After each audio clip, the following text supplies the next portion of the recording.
Hello and welcome to Young Minds Care Institute. Hope all you guys are doing well. So आज के lecture में हम बात करने वाले हैं माइटोकॉन्ड्रिया के बारे में। समझेंगे माइटोकॉन्ड्रिया के स्ट्रक्चर के बारे में, उसके केमिकल कॉम्पोजिशन और उससे रिलेटेड कुछ फंक्शंस। उसके अलावा कुछ स्पेशल पॉइंट्स को समझेंगे, जैसे कि मार्कर्स क्या होते हैं, कौन से मेम्ब्रेन में किस तरीके का फॉस्फोलिपिड ज्यादा होता है। इन सभी चीजों को हम आज के लेक्चर में डिस्कस करने वाले हैं। तो अगर आप चैनल पे नए हैं और अब तक चैनल को सब्सक्राइब नहीं किया है तो आई अर्ज की चैनल को सब्सक्राइब कर लीजिए, अपने दोस्तों से शेयर कर लीजिए। तो चलिए फिर डायरेक्टली मूव करते हैं आज के मेन टॉपिक के ऊपर और समझते हैं माइटोकॉन्ड्रिया। लेकिन उससे पहले अगर आप हमारे एप्लीकेशन पर जाएंगे तो अब आपको सारे लेक्चर टॉपिक वाइज बेसिस पे अवेलेबल हो जाएंगे। तो एक बार जाके आप इसको एप्लीकेशन पर चेकआउट कर सकते हैं। एप्लीकेशन का लिंक आपको डिस्क्रिप्शन में मिल जाएगा। कोर्स से रिलेटेड अगर आपको कुछ ज़्यादा जानकारी की ज़रूरत है तो आप डायरेक्टली मेरे व्हाट्सएप पर भी कनेक्ट कर सकते हैं, उसका लिंक भी आपको डिस्क्रिप्शन में मिल जाएगा। तो चलिए फिर स्टार्ट करते हैं और समझते हैं माइटोकॉन्ड्रिया के बारे में। तो सबसे पहले समझते हैं कि जो माइटोकॉन्ड्रिया है, माइटोकॉन्ड्रिया इस वर्ड का मतलब क्या होता है। अगर हम माइटोकॉन्ड्रिया की बात करें तो माइटोकॉन्ड्रिया दो वर्ड से मिलकर बनता है, जिसमें से पहला वर्ड है माइटो। माइटो वर्ड का मतलब होता है थ्रेड। इसका मतलब क्या होता है? थ्रेड, यानी धागे जैसी रचना। ठीक है। और जो दूसरा टर्म है उसको हम बोलते हैं कॉन्ड्रिया। कॉन्ड्रिया का मतलब होता है ग्रेन्यूल। इसका मतलब क्या होगा? ग्रेन्यूल। ठीक है। सो एक ऐसा स्ट्रक्चर जो थ्रेड लाइक है, फिलामेंटस है या ग्रेनुलर स्ट्रक्चर है, उसी को हम क्या बोलते हैं? माइटोकॉन्ड्रिया बोलते हैं। ठीक है। ये चीज आपको इसके बारे में याद रखना है। तो सबसे पहले हम क्या करते हैं, माइटोकॉन्ड्रिया के कुछ हिस्टोरिकल एस्पेक्ट्स के बारे में समझ लेते हैं, देन उसके बाद इसको और डिटेल करेंगे। ठीक है। तो सबसे पहले अगर हम बात करें कि सबसे पहले माइटोकॉन्ड्रिया को ऑब्जर्व किया था कॉलिकर ने। ठीक है। सो ध्यान रखना है, इसको क्या हुआ था? First observed by Kolliker. ठीक है। सबसे पहले इसको किसने ऑब्जर्व किया था?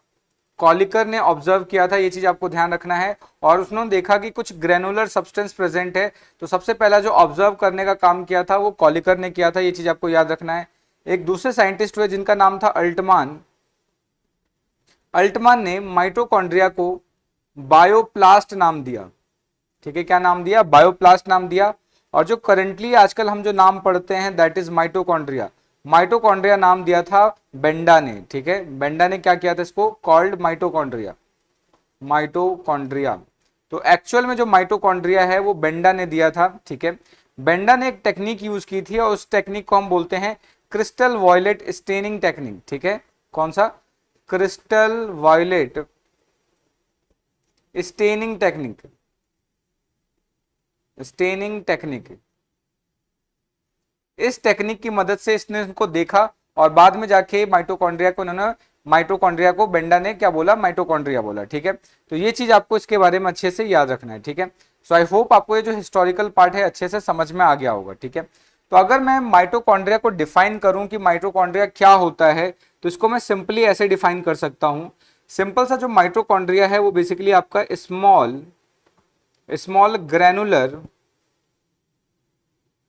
ग्रैनुलर या बोल सकते हैं या फिलामेंटस, या क्या होगा? फिलामेंटस बॉडी होता है। तो जनरली अगर मुझे माइटोकॉन्ड्रिया को डिफाइन करना हो कि व्हाट इज माइटोकॉन्ड्रिया, तो मैं बोलूंगा कि माइटोकॉन्ड्रिया एक स्मॉल ग्रैनुलर या फिलामेंटस बॉडी होता है। ठीक है। जिसका मेजर रोल हमारे बॉडी के अंदर सेलुलर रेस्पिरेशन और as a source of energy में रिलेटेड होता है। ठीक है। सो जो माइटोकॉन्ड्रिया है वो एसोसिएटेड होता है with cellular respiration. Cellular respiration का मतलब क्या है? जैसे सपोज करो हमारी बॉडी के अंदर क्या होता है? गोल्जी, मतलब कि क्या है? ग्लाइकोलिसिस हो रहा होता है, क्रैब साइकिल चल रहा होता है, ऑक्सीडेटिव फॉस्फोराइलेशन होता है। तो बेसिकली ये जो सेलुलर रेस्पिरेशन है, तो सेलुलर रेस्पिरेशन के जरिए क्या है? एटीपी का प्रोडक्शन होता है। और मेनली जो ये जो आपका माइटोकॉन्ड्रिया है उसका काम एटीपी से ही रिलेटेड है। जब भी यहां पर एटीपी बनेगा सेलुलर रेस्पिरेशन के बाद, वो क्या करता है? माइटोकॉन्ड्रिया उस एटीपी को पकड़ के बॉडी या सेल के उस पार्ट तक लेके जाता है जहां पर उसकी रिक्वायरमेंट होती है। ठीक है। यानी और ये मूवमेंट कैसे करता है? तो जो सेल के अंदर जो साइटोप्लाज्म है उसके अंदर साइटोप्लाज्म का मूवमेंट होता है, जिसको हमने साइटोप्लाज्मिक स्ट्रीमिंग भी बोला था या साइक्लोसिस भी बोल सकते हैं। तो उसके जरिए क्या है, जो माइटोकॉन्ड्रिया है सेल के एक प्लेस से दूसरे प्लेस तक जाने का काम करता है। ठीक है, तो सेलुलर रेस्पिरेशन की बात करें तो यहाँ पे बेसिकली आपका ग्लाइकोलिसिस हो सकता है। ठीक है, ग्लाइकोलिसिस हो गया, उसके अलावा बात करें क्रैब साइकिल हो गया, या बात करें ऑक्सीडेटिव ऑक्सीडेटिव फॉस्फोराइलेशन हो गया, ऑक्सीडेटिव फॉस्फोराइलेशन। ऑक्सीडेटिव फॉस्फोराइलेशन एक ऐसा प्रोसेस है जिसके थ्रू एटीपी का फॉर्मेशन होने वाला है। ठीक है, अब अगर हम क्रैब साइकिल की बात करें तो ये क्या है, माइटोकॉन्ड्रिया के मैट्रिक्स में होता है। और अगर आपको ये बात याद रखनी है कि माइटोकॉन्ड्रिया के मैट्रिक्स में ऑलमोस्ट सारे वो एंजाइम्स प्रेजेंट होते हैं जो क्रैब साइकिल को चलाने के लिए जरूरत होते हैं। ठीक है, तो ध्यान रखना है ये कहां पर ये पूरा प्रोसेस हो रहा होता है, मैट्रिक्स के अंदर हो रहा होता है। ठीक है, लेकिन वही अगर हम ग्लाइकोलिसिस की बात करें तो ग्लाइकोलिसिस बेसिकली साइटोसोल या साइटोप्लाज्म में हो रहा होता है, यानी इसका प्लेस कहां होगा, साइटोप्लाज्म में होगा। ये चीज आपको इसके बारे में याद रखना है। तो जनरली क्या होगा कि सेलुलर रेस्पिरेशन के जरिए जो भी एटीपी का प्रोडक्शन होगा, माइटोकॉन्ड्रिया उस एटीपी को एक जगह से दूसरे जगह तक लेके जाने का काम करता है। अब क्योंकि यहाँ पर एटीपी का प्रोडक्शन हो रहा है और एटीपी से ही एनर्जी का फॉर्मेशन होगा, और ये एटीपी को ही हम एनर्जी करेंसी बोलते हैं, इसलिए हम क्या बोल सकते हैं कि जो माइटोकॉन्ड्रिया है उसको power house of the cell भी बोल सकते हैं। तो जनरली आपका जो माइटोकॉन्ड्रिया है वो सेलुलर रेस्पिरेशन या उसके अलावा बात करें तो as a source of energy, ये आपका क्या होता है, सोर्स ऑफ एनर्जी भी कहलाता है। ठीक है, अब ये सोर्स ऑफ एनर्जी की वजह से आपने इसको सुना होगा कि हम माइटोकॉन्ड्रिया को power house of the cell भी बोलते हैं। ठीक है, इसको power house of the cell भी बोलते हैं। ठीक है, तो ये चीज हमें इसके बारे में अच्छे से याद रखनी है। ठीक है, सो आई होप आपको यहां तक की जो चीजें अच्छे से समझ में आ रही होंगी। अगर फिर भी कोई डाउट बन रहा है, कोई सजेशन है तो आप कमेंट करके बता सकते हैं। ठीक है, अभी जो माइटोकॉन्ड्रिया है, माइटोकॉन्ड्रिया को माइटोकॉन्ड्रिया के अलावा दूसरे और भी नामों से जाना जा सकता है। तो इसके जो दूसरे कुछ कॉमन नेम्स है उसको एक बार देख लेते हैं। ठीक है, सो हम बात कर रहे हैं common names of mitochondria. Mitochondria, तो कौन कौन से कॉमन नेम है उसको एक बार समझने की कोशिश कर लेते हैं। तो अगर हम बात करें तो ये जो माइटोकॉन्ड्रिया है, माइटोकॉन्ड्रिया को हम बायोप्लास्ट भी बोल सकते हैं, जैसा भी हमने देखा ये आपका अल्टमान ने बोला था। ठीक है, उसके अलावा अगर हम बात करें तो जनरली इसको हम बोल सकते हैं फीलिया, इसको फीलिया भी बोला जा सकता है। उसके अलावा इसको प्लास्टोसोम भी बोल सकते हैं, इसको प्लास्टोसोम भी बोला जा सकता है। उसके अलावा अगर हम बात करें तो इसको कॉन्ड्रियोसोम के नाम से भी जान सकते हैं, या उसके अलावा बात करें तो इसकी जो बॉडी है कीड़े के जैसी होती है तो इसको वर्मीक्यूल भी बोल सकते हैं, वर्मीक्यूल भी बोला जा सकता है।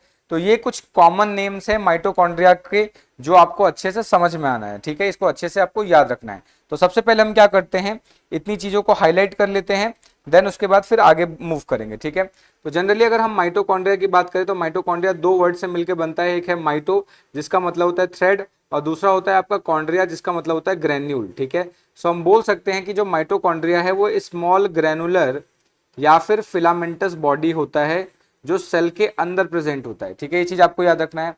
ये बॉडी के अंदर, ये जो बॉडी के अंदर या सेल के अंदर सेलुलर रेस्पिरेशन में पार्टिसिपेट करता है, क्योंकि सेलुलर रेस्पिरेशन के जरिए ही एटीपी का फॉर्मेशन हो पाएगा, और वही एटीपी हमारे सेल के अलग अलग काम करने के लिए एनर्जी करेंसी की तरह वर्क करता है। ये चीज आपको याद रखना है। ठीक है, सेलुलर रेस्पिरेशन में आपका ग्लाइकोलिसिस आ जाएगा जिसका जो लोकेशन है वो साइटोप्लाज्म में होता है। क्रैब साइकिल की बात करें तो वो कहाँ होता है, मैट्रिक्स में होता है। और ध्यान रखना है कि मैट्रिक्स में ही मैक्सिमम जो एंजाइम्स होते हैं क्रैब साइकिल के लिए वो प्रेजेंट होते हैं, सिवाय एक एंजाइम को छोड़ के, जिसको भी हम थोड़ी देर में डिस्कस करेंगे। ठीक है, उसके अलावा यहाँ पर ऑक्सीडेटिव फॉस्फोराइलेशन भी होता है।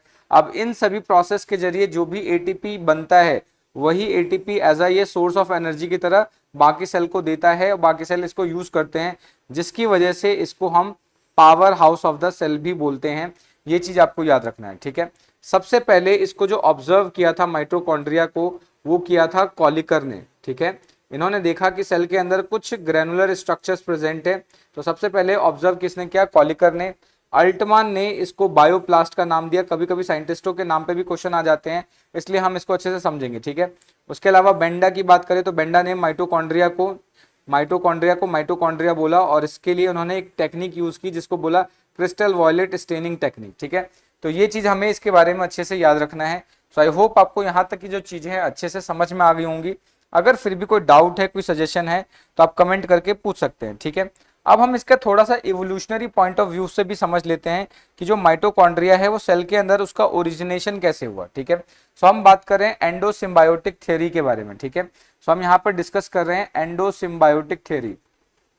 Endosymbiotic theory, endosymbiotic theory basically हमें ये बताता है कि किसी भी यूकैरियोटिक सेल के अंदर माइटोकॉन्ड्रिया किस तरीके से आया। ठीक है, तो जनरली क्या है, जैसे मान लेते हैं ये एक होस्ट सेल है।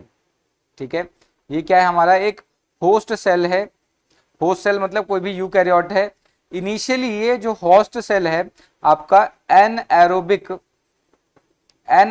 रेस्पिरेशन करता था। इनिशियली इसके अंदर एनएरोबिक रेस्पिरेशन आपको देखने को मिलता है, लेकिन क्या हुआ यहां पर कि ये जो आपका माइटोकॉन्ड्रिया है, ठीक है, ये जो माइटोकॉन्ड्रिया है इसका जो स्ट्रक्चर है समवट इसकी जो सिमिलरिटी है वो बैक्टीरिया से मिलती जुलती है। ठीक है, यानी जिस तरीके का बैक्टीरिया होता है उसी तरीके का होता है, क्योंकि इसके पास खुद का अपना डीएनए प्रेजेंट होता है। ठीक है, उसके अलावा इसके पास क्या है, यहाँ पर आप देखेंगे कि खुद का राइबोसोम प्रेजेंट होता है, यानी इसके पास खुद की अपनी पूरी मशीनरी है, यानी अपना रेप्लिकेशन खुद कर सकता है। और इसके अंदर की जो चीजों को जब एनालिसिस किया गया तो मिला कि ये जो पूरा बैक्टीरिया से समवट सिमिलरिटी शो करता है। ठीक है, सो उसके बाद क्या हुआ कि ये जो आपका होस्ट सेल था वो आपका यूकैरियोटिक सेल था, तो इसके ऊपर ये जो माइटोकॉन्ड्रिया है इसने इन्फेक्ट कर दिया। ठीक है, इसको माइटोकॉन्ड्रिया ने क्या किया, इन्फेक्शन किया। अब जैसे ही इसको इन्फेक्शन किया, इन्फेक्शन करने के बाद अब जो नेक्स्ट सिचुएशन है, उस सिचुएशन के अंदर अब होगा क्या कि ये जो हमारा होस्ट सेल है, अब इसके अंदर माइटोकॉन्ड्रिया आ गया। ठीक है, इसके अंदर माइटोकॉन्ड्रिया आ गया और ये जो माइटोकॉन्ड्रिया है ये होस्ट सेल के मशीनरी से इस तरीके से जुड़ गया कि अब ये इसी का पार्ट बन गया। ठीक है, यानी एंडोसिम्बायोटिक का मतलब ये दोनों एक दूसरे के ऊपर बहुत ही ज्यादा डिपेंडेंट हो गए हैं। यानी ये थ्योरी हमें बताती है कि इनिशियली जो माइटोकॉन्ड्रिया था वो बाहर था, उसने इन्फेक्शन कॉज किया होस्ट सेल के अंदर। अब जैसे ही यहाँ पर इन्फेक्शन होना स्टार्ट हुआ, उसके बाद जैसे ही माइटोकॉन्ड्रिया सेल के अंदर गया, होस्ट सेल के अंदर, अब ये क्या है, ये जो होस्ट सेल पहले एनएरोबिक रेस्पिरेशन कर रहा था, अब ये एनएरोबिक से किस में कन्वर्ट हो गया, एरोबिक रेस्पिरेशन करना स्टार्ट कर दिया। ठीक है, इसने क्या कर दिया, एनारोबिक रेस्पिरेशन से एरोबिक रेस्पिरेशन करना स्टार्ट कर दिया। यानी यहां पर आपको सेलुलर रेस्पिरेशन देखने को मिल गया, एटीपी का फॉर्मेशन होना स्टार्ट हो गया और ये जो पूरा का पूरा जो आपका माइटोकॉन्ड्रिया है वो इसके इस होस्ट सेल के साथ बिल्कुल हमेशा के लिए जुड़ गया। ठीक है, और उसके बाद धीरे धीरे आगे क्या होगा, म्यूटेशंस होने के बाद पूरी तरीके से ये सेल का ही पार्ट बन गया। तो ये हमें एंडोसिम्बायोटिक थ्योरी बताती है। ठीक है, सो अगर हमें कोई पूछता है कि माइटोकॉन्ड्रिया का जो ओरिजिन है उसके लिए कौन सी थ्योरी मतलब बेस्ट एक्सप्लेन करती है, तो हम एंडोसिम्बायोटिक थ्योरी के बारे में बात करेंगे। तो ये चीज हमें इसके बारे में अच्छे से याद रखना है। ठीक है, सो आई होप आपको यहाँ तक की जो चीजें हैं अच्छे से समझ में आ गई होंगी। अगर फिर भी कोई डाउट बन रहा है, कोई सजेशन है, तो आप कमेंट करके पूछ सकते हैं। ठीक है, सो यहाँ तक हमने ये क्या था, हमारा छोटा सा इंट्रोडक्शन था, ये आई होप आपको अच्छे से समझ में आ गया होगा। ठीक है, अगर कहीं पर भी डाउट लगता है, कोई भी ऐसा पॉइंट है जो समझ में नहीं आया, तो आप कमेंट करके पूछ सकते हैं। ठीक है, नेक्स्ट अब हम बात करते हैं यहाँ पर इसके साइज की, शेप के और नंबर्स के बारे में। ठीक है, तो सबसे पहले हम डिस्कस कर लेते हैं साइज के बारे में। ठीक है, तो सबसे पहले अगर हम साइज के बारे में बात करें तो देखेंगे जो माइटोकॉन्ड्रिया है, ठीक है, ये जो आपका माइटोकॉन्ड्रिया है इसका जो एवरेज लेंथ है, इस सेल का जो एवरेज लेंथ है वो हमें अप्रॉक्स 3 से 4 माइक्रोन तक का देखने को मिलता है। यानी इसका जो एवरेज लेंथ है वो 3 से 4 माइक्रोन का हो सकता है। उसके अलावा अगर हम इसके एवरेज डायमीटर की बात करें, तो वो 0.5 से लेके 1 माइक्रोन तक हो सकता है, ये इसका डायमीटर है। ठीक है, लेकिन अगर वही हम बात करें मसल सेल्स के अंदर, इन मसल सेल, अगर हम मसल्स के अंदर बात करें तो जो माइटोकॉन्ड्रिया है, ये जो आपका माइटोकॉन्ड्रिया है इसकी जो लेंथ होती है वो लगभग 2 से 3 माइक्रोन लंबी होती है। ठीक है, तो मसल के अंदर इसकी जो लेंथ है वो 2 से 3 माइक्रोन तक का होगा। ये चीज आपको इसके बारे में याद रखना है, ठीक है। तो ये तो हो गया इसके साइज के बारे में, ठीक है। नेक्स्ट अब बात करते हैं साइज के बाद आता है इसके शेप के बारे में, कि इसका शेप कैसा होता है।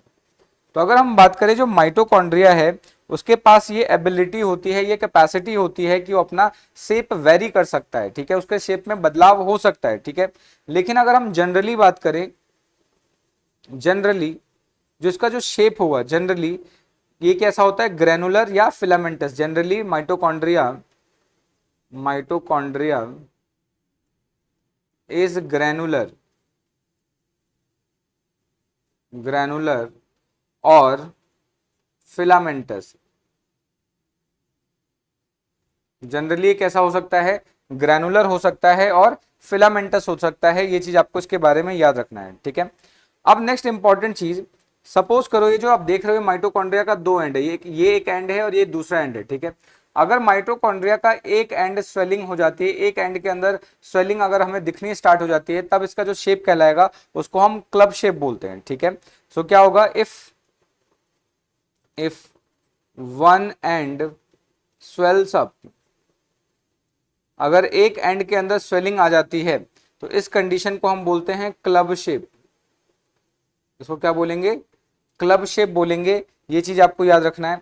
लेकिन अगर हम बात करते हैं प्लूरोमॉर्फिक माइटोकॉन्ड्रिया की, प्लूरोमॉर्फिक माइटोकॉन्ड्रिया की, तो प्लूरोमॉर्फिक माइटोकॉन्ड्रिया का जो दोनों एंड है उसके अंदर स्वेलिंग आपको देखने को मिलती है, ठीक है। तो यहां पर हमें देखने को मिलती है स्वेलिंग इन बोथ एंड्स, ठीक है। यानी यहां पर हमें दोनों एंड्स पर स्वेलिंग देखने को मिल जाती है। तो ये चीज आपको इसके बारे में अच्छे से याद रखना है, ठीक है। तो ये तो हो गया इसके शेप के बारे में, ठीक है। नेक्स्ट अब हम बात कर लेते हैं नंबर्स के बारे में, ठीक है। सबसे इंपॉर्टेंट चीज है, हमें नंबर के बारे में ध्यान रखना है। तो नंबर के बारे में क्या ध्यान रखना है उसको मैं पहले यहाँ पे मेंशन कर देता हूँ, ठीक है। सो नंबर के बारे में बेसिकली हमें सिर्फ एक ही चीज याद रखनी है कि किसी भी सेल के अंदर जो माइटोकॉन्ड्रिया का जो नंबर होता है, ठीक है। सो मैं यहाँ पे लिख देता हूँ number of mitochondria in a cell, ठीक है। किसी भी सेल के अंदर जो माइटोकॉन्ड्रिया का जो नंबर है वो डायरेक्टली प्रोपोर्शनल होता है उस सेल के मेटाबॉलिक एक्टिविटी पर, ठीक है। अगर सेल की मेटाबॉलिक एक्टिविटी बहुत ज्यादा है तो उसके अंदर माइटोकॉन्ड्रिया का जो नंबर होगा वो ज्यादा होगा। लेकिन अगर सेल की मेटाबॉलिक एक्टिविटी कम है तो उसका जो माइटोकॉन्ड्रिया का जो नंबर होगा वो भी क्या होगा, कम होगा। तो जो number of mitochondria in a cell is directly proportional to metabolic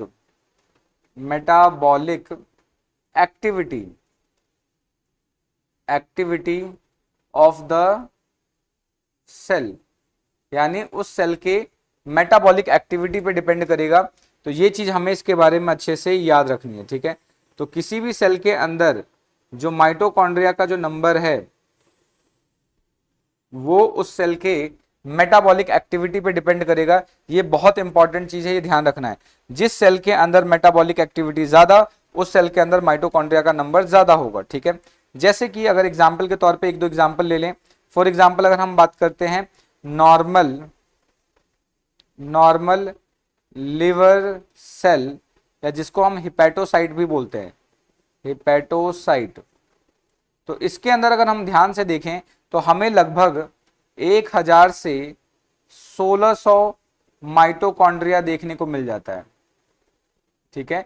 यानी इसके अंदर जो माइटोकॉन्ड्रिया के नंबर होते हैं वो 1000 से 1600 तक के करीब आपको देखने को मिल जाते हैं, ठीक है।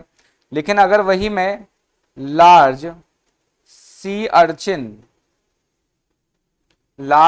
अर्चिन के एग की अगर हम बात करते हैं, ठीक है, लार्ज सी अर्चिन के अगर एग की बात करें तो इसके अंदर आपको लगभग ये जो माइटोकॉन्ड्रिया का नंबर है वो 13000 से 14000 तक आपको देखने को मिल जाएगा। ये चीज आपको याद रखना है। वही अगर हम रीनल टिब्यूल की बात करें, तो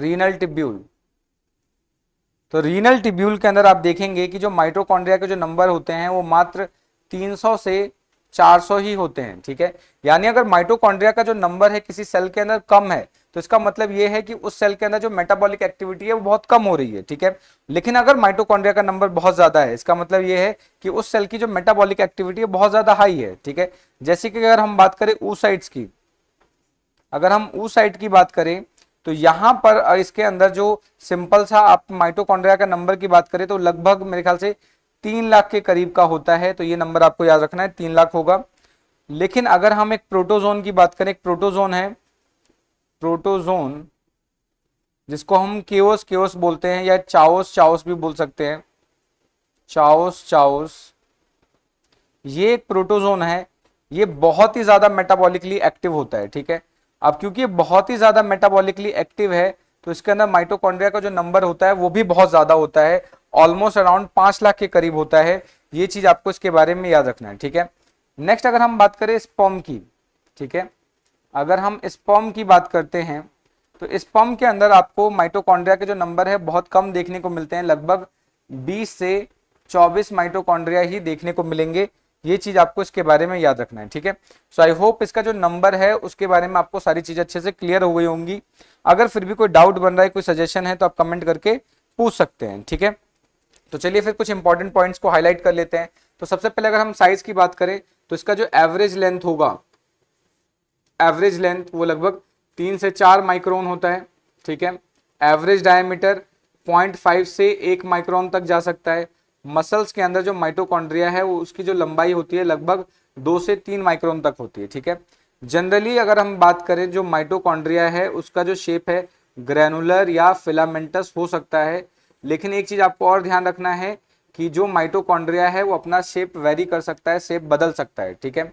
नेक्स्ट इंपॉर्टेंट चीज, अगर माइटोकॉन्ड्रिया का सिर्फ एक एंड के अंदर स्वेलिंग आपको देखने को मिलती है तब उस शेप को क्या बोलेंगे, क्लब शेप बोलेंगे, ठीक है। लेकिन प्लूरोमॉर्फिक जो माइटोकॉन्ड्रिया है, ठीक है, प्लूरोमॉर्फिक माइटोकॉन्ड्रिया का जो दोनों एंड है, दोनों एंड उसके अंदर आपको स्वेलिंग देखने को मिल जाती है, ठीक है। ये इंपॉर्टेंट चीज है जो आपको अच्छे से याद रखना है। एंड सबसे इंपॉर्टेंट चीज आपको इसके नंबर के बारे में याद रखना है कि किसी भी सेल के अंदर जो माइटोकॉन्ड्रिया का नंबर है वो इस बात पे डिपेंड करता है कि उस सेल की मेटाबॉलिक एक्टिविटी कितनी है। अगर मेटाबॉलिक एक्टिविटी उसकी ज्यादा है तब उसके अंदर माइटोकॉन्ड्रिया का नंबर ज्यादा होगा, कम है तो कम होगा, ठीक है। जैसे कि अगर नॉर्मल हिपेटोसाइट्स की बात करें तो उसके अंदर आपको 1000 से 1600 के करीब देखने को मिल जाता है, ठीक है। लार्ज सी अर्चिन के अगर हम एग की बात करें तो उसके अंदर आपको कितना है 13,000 से 14,000 तक ये नंबर देखने को मिल जाते हैं। रीनल टिब्यूल के अंदर इसकी जो नंबर है वो कम होता है, ठीक है। यानी इससे ये पता चलता है कि जो रीनल टिब्यूल है उसके अंदर जो मेटाबॉलिक एक्टिविटी है वो कम होती है, ठीक है। oocytes की बात करें तो oocytes के अंदर बहुत विगरस अमाउंट में मेटाबॉलिक एक्टिविटी चल रहा होता है जिसकी वजह से इसके अंदर जो माइटोकॉन्ड्रिया के नंबर है वो 3 लाख तक जा सकते हैं, ठीक है। लेकिन अगर वही प्रोटोजोन केओस केओस की बात करें तो यहाँ पर ये आपको 5 लाख के करीब तक देखने को मिलता है, ठीक है। तो ये चीज आपको इसके बारे में याद रखना है। नेक्स्ट अगर हम बात करें स्पर्म की तो स्पर्म में मात्र 20 से 24 ही आपको माइटोकॉन्ड्रिया देखने को मिलेंगे। तो ये चीज आपको इसके बारे में अच्छे से याद रखना है, ठीक है। सो आई होप आपको ये जो पूरा स्लाइड है अच्छे से समझ में आ गया होगा। अगर कहीं पर भी कोई डाउट बन रहा है, कोई सजेशन है तो आप कमेंट करके पूछ सकते हैं, ठीक है। नेक्स्ट अब हम बात करते हैं माइटोकॉन्ड्रिया का डिस्ट्रीब्यूशन कैसे होता है, यानी ये किसी सेल के अंदर किस तरीके से फैला हुआ होता है, किसी सेल में किस तरीके से बटा हुआ होता है, ठीक है। सो अगर हम बात करें माइटोकॉन्ड्रिया की तो माइटोकॉन्ड्रिया साधारणतः पूरे सेल में इवनली डिस्ट्रीब्यूटेड होता है, यानी ऑर्डिनरली या जनरली अगर हम बात करें तो इवनली डिस्ट्रीब्यूटेड होगा, यानी एक समान डिस्ट्रीब्यूटेड होता है, ठीक है। लेकिन बॉडी के अंदर या सेल के अंदर कुछ ऐसे पार्ट भी होते हैं जहां पर मेटाबॉलिक एक्टिविटी बहुत ज्यादा हाई होता है, तो वहां पर क्या होता है जो माइटोकॉन्ड्रिया है वो लोकलाइज्ड हो जाता है। मींस कि उस पर्टिकुलर सेल के अराउंड माइटोकॉन्ड्रिया के नंबर ज्यादा हो जाएंगे, बाकी जगहों पे कम हो जाएंगे, ठीक है। लेकिन अगर हम जनरली बात करें तो इवनली डिस्ट्रीब्यूशन आपको यहाँ पर देखने को मिल जाता है, तो ये चीज आपको याद रखना है। लेकिन कुछ कुछ जगहों पे ये लोकलाइज्ड भी होता है, ये चीज हमें याद रखना है। तो इस पॉइंट को मैं यहाँ पे मेंशन कर देता हूं, ordinarily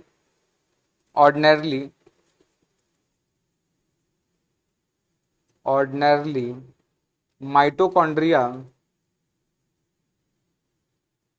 mitochondria are evenly distributed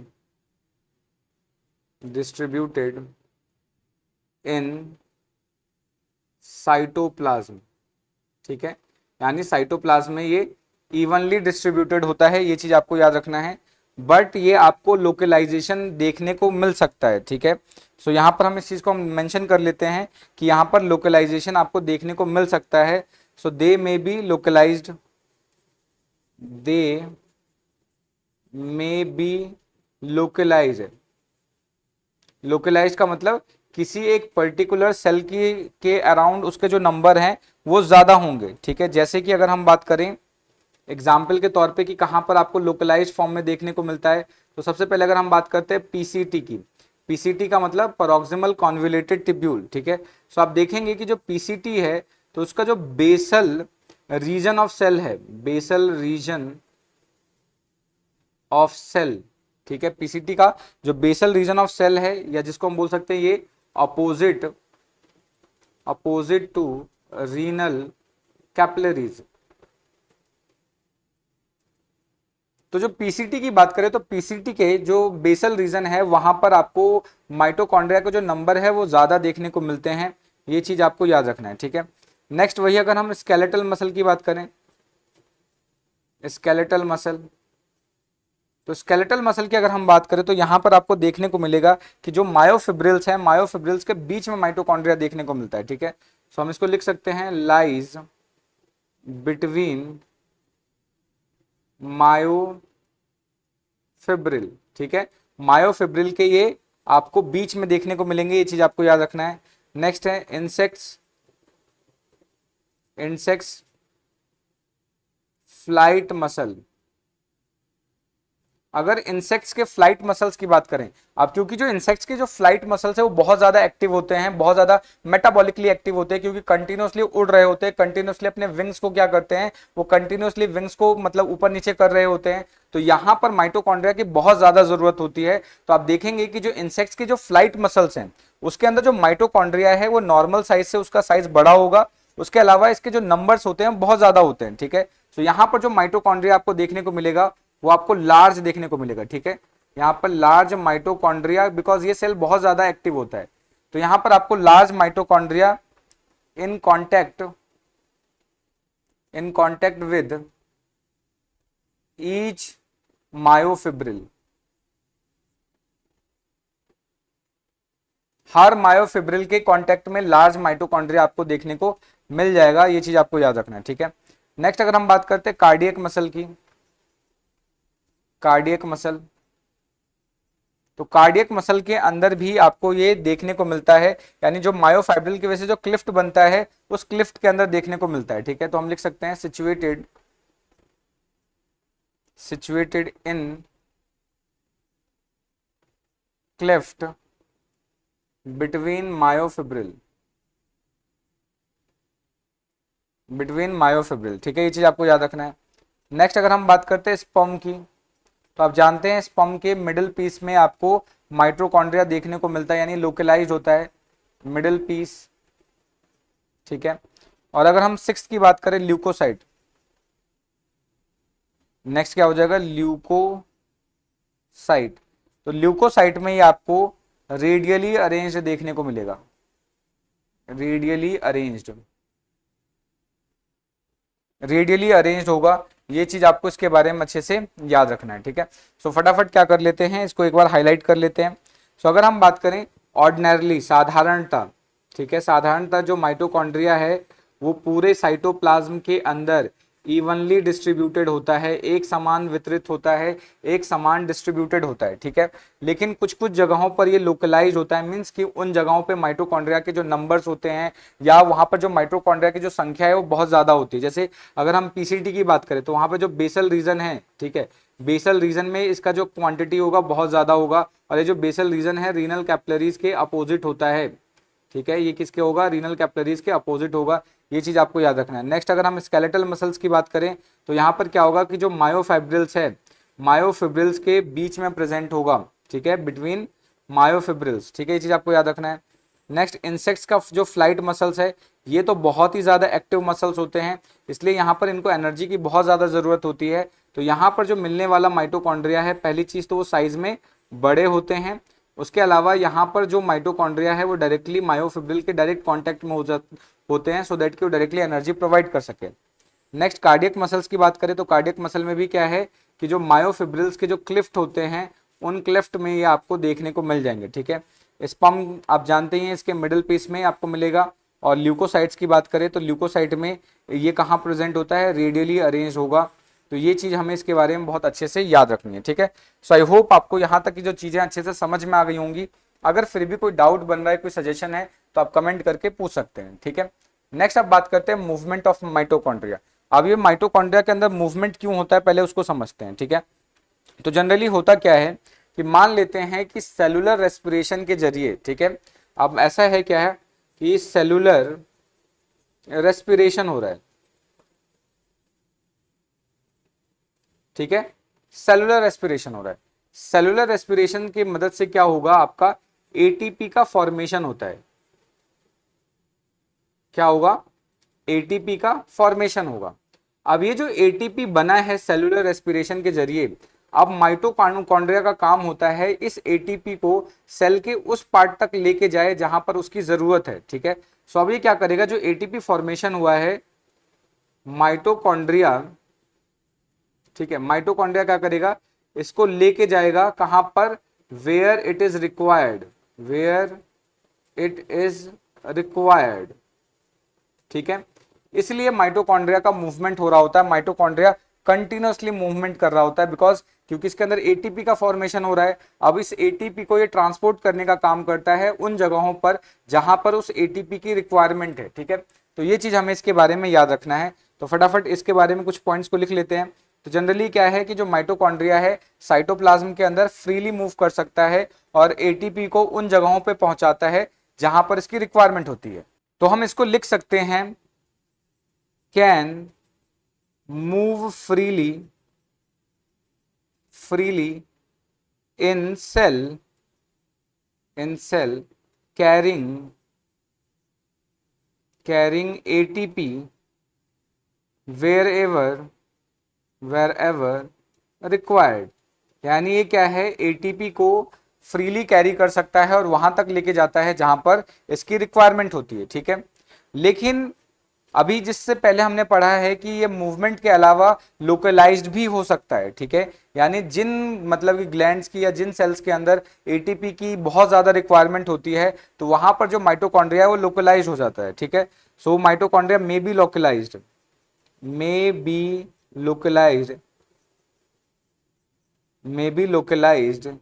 in particular region in muscles and reptilian venom gland,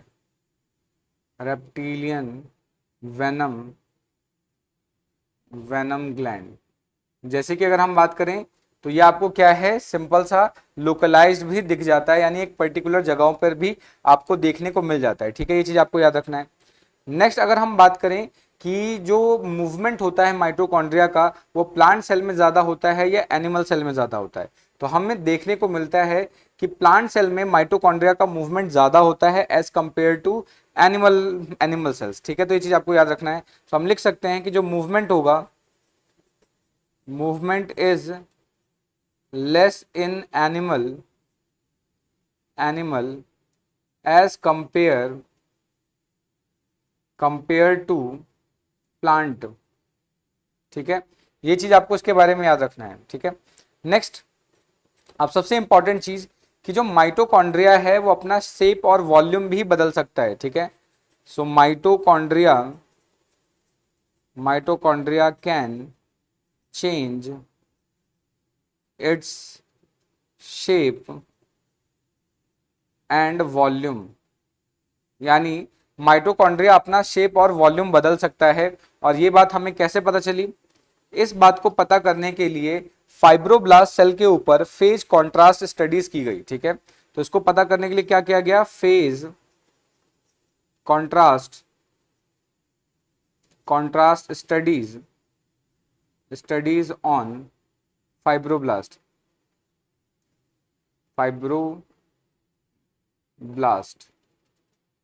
इसके ऊपर हमने फेज कॉन्ट्रास्ट स्टडीज की, ठीक है। तो ये चीज आपको इसके बारे में अच्छे से याद रखना है, ठीक है। तो अब हम क्या करते हैं, फटाफट इनमें से कुछ पॉइंट्स को हाईलाइट कर लेते हैं, ठीक है। सो अगर हम बात करें यहाँ पर किसकी कौन कौन सी चीजें इंपॉर्टेंट है, तो इसको एक बार देख लेते हैं, ठीक है। तो सबसे पहले चीज कि यहाँ पर ये जो मूव कर सकता है, फ्रीली मूव कर सकता है, ठीक है, फ्रीली मूव कर सकता है और एटीपी को कैरी करता है जहां पर रिक्वायर्ड है, ठीक है। उसके अलावा ये लोकलाइज्ड भी हो सकता है, ठीक है, कहाँ पे, किसी एक पर्टिकुलर रीजन में, जैसे कि अगर हम बात करें मसल्स में हो सकता है, रेप्टिलियम वेनम ग्लैंड में हो सकता है। उसके अलावा पीछे हमने बहुत सारे एग्जांपल्स देखे, तो उन जगहों पर ये क्या है कि लोकलाइज्ड भी हो सकता है, ठीक है। ध्यान रखना है कि एनिमल सेल में ये जो मूवमेंट होता है माइटोकॉन्ड्रिया का वो कम होता है और प्लांट सेल में मूवमेंट ज़्यादा होता है, ये बात आपको याद रखना है। नेक्स्ट इंपॉर्टेंट चीज़ की जो माइटोकॉन्ड्रिया है वो अपना शेप और वॉल्यूम बदल सकता है, ठीक है। और इस बात को पता करने के लिए हमने फेज कॉन्ट्रास्ट स्टडीज की, किसके ऊपर, फाइब्रोब्लास्ट सेल के ऊपर। तो बस नाम आपको याद रखना है, ये क्या चीज होता है फेज कॉन्ट्रास्ट स्टडीज। इनको हम आगे जो सेल टेक्नोलॉजीज जो मेथड्स होते हैं उनमें डिस्कस कर लेंगे, अभी फिलहाल के तौर पे नाम आपको याद रखना है, ठीक है। सो ये हो गया हमारा मूवमेंट ऑफ माइटोकॉन्ड्रिया के बारे में, ठीक है। नेक्स्ट अब हम बात करते हैं स्ट्रक्चर ऑफ माइटोकॉन्ड्रिया, बहुत इंपॉर्टेंट है तो इसको हम अच्छे से समझेंगे। तो चलिए फिर वन बाय वन करके समझते हैं, ठीक है। अगर हम माइटोकॉन्ड्रिया की बात करें, माइटोकॉन्ड्रिया, ठीक है, तो माइटोकॉन्ड्रिया आप देखेंगे कि एक डबल मेम्ब्रेनस स्ट्रक्चर है। ये कैसा है, डबल मेम्ब्रेनस स्ट्रक्चर है, ठीक है। ये चीज आपको याद रखना है। इसके अंदर दो मेम्ब्रेन होते हैं जिसको अभी हम थोड़ी देर में डिस्कस करेंगे। दो मेम्ब्रेन कौन कौन से होते हैं, एक को बोलेंगे आउटर मेम्ब्रेन, ठीक है, और एक को बोला जाता है इनर मेम्ब्रेन। तो पहली चीज कि ये क्या है, एक डबल मेम्ब्रेनस स्ट्रक्चर है, ठीक है। अब इसके पास खुद का डीएनए प्रेजेंट होता है, ठीक है। तो यहां पर क्या होगा, आपको माइटोकॉन्ड्रियल डीएनए देखने को मिल जाता है, ठीक है। अभी जो माइटोकॉन्ड्रियल डीएनए है ये आपका क्या होता है, double stranded circular naked DNA होता है, ठीक है। ये चीज आपको याद रखना है कि इसके अंदर माइटोकॉन्ड्रिया के अंदर जो डीएनए मिलता है वो double stranded circular naked DNA होता है, ये चीज आपको याद रखना है। नेक्स्ट उसके अलावा इसके अंदर आपको राइबोसोम्स भी देखने को मिल जाते हैं, ठीक है। और माइटोकॉन्ड्रिया के अंदर पाए जाने वाले जो राइबोसोम्स होते हैं वो आपका 55S टाइप के होते हैं, ये चीज आपको याद रखना है, ठीक है। एक और इंपॉर्टेंट चीज, क्योंकि इनके पास सारी मशीनरी खुद की है, यानी इनके पास डबल स्ट्रैंडेड सर्कुलर निकेड डीएनए है, उसके अलावा राइबोसोम है, यानी राइबोसोम प्रोटीन सिंथेसिस में हेल्प कर देगा, और ये जो सर्कुलर डीएनए है ये रेप्लिकेशन में मदद कर देता है। इन सभी चीजों की वजह से जो माइटोकॉन्ड्रिया है, माइटोकॉन्ड्रिया को हम सेमी ऑटोनोमस ऑर्गेनल भी बोलते हैं। इसको क्या नाम से जानते हैं, सेमी ऑटोनोमस सेल ऑर्गेनल भी बोलते हैं, ठीक है। ये चीज हमें इसके बारे में अच्छे से याद रखना है माइटोकॉन्ड्रिया के बारे में। एक और चीज अगर आपको याद रखना है तो आप रख सकते हो, और वो पॉइंट ये है कि अगर सपोज करो मुझे लाइव माइटोकॉन्ड्रिया सेल के अंदर देखना है, ठीक है, तो उसके लिए हम स्टेन यूज करते हैं, एक स्टेन यूज करते हैं जिसको हम जॉनस ग्रीन बी बोलते हैं, जॉनस ग्रीन बी। ये स्टेन है, ये क्या करता है, लाइव सेल के अंदर माइटोकॉन्ड्रिया की स्टडी के लिए हम यूज करते हैं। तो ये चीज आपको इसके बारे में याद रखना है, ठीक है। सो आई होप आपको यहाँ तक की जो चीजें हैं अच्छे से समझ में आ रही होंगी। अगर फिर भी कोई डाउट है, कोई सजेशन है तो आप कमेंट करके पूछ सकते हैं, ठीक है। तो अब हम क्या कर रहे हैं यहाँ पे, अब इस स्ट्रक्चर को ध्यान से समझते हैं, कौन से स्ट्रक्चर को क्या बोलते हैं उसको एक बार फटाफट देख लेते हैं, ठीक है। सो अगर हम ध्यान से देखें तो ये जो आपको माइटोकॉन्ड्रिया देखने को मिल रहा है, ठीक है। सो माइटोकॉन्ड्रिया में बाहर की तरफ ये जो ऑरेंज कलर आपको दिख रहा है, ठीक है, ऑरेंज कलर वाला जो लेयर है, इस लेयर को हम बोलते हैं आउटर मेम्ब्रेन, ठीक है। ये लेयर क्या है आपका, आउटर मेम्ब्रेन कहलाएगा।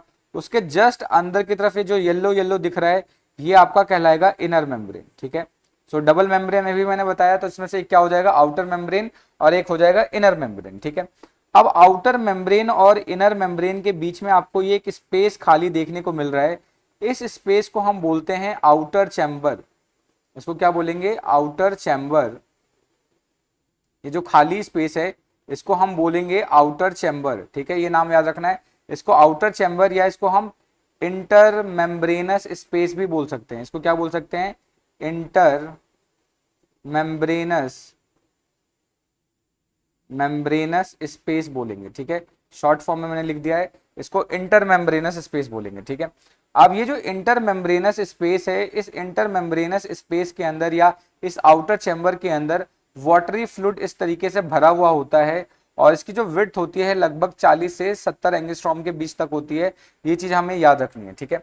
नेक्स्ट, अब ये जो अभी हमने देखा जो इनर मेम्ब्रेन है, इनर मेम्ब्रेन के अंदर भी एक स्पेस खाली होता है और इस स्पेस को हम बोलते हैं इनर मेम्ब्रेन स्पेस, ठीक है।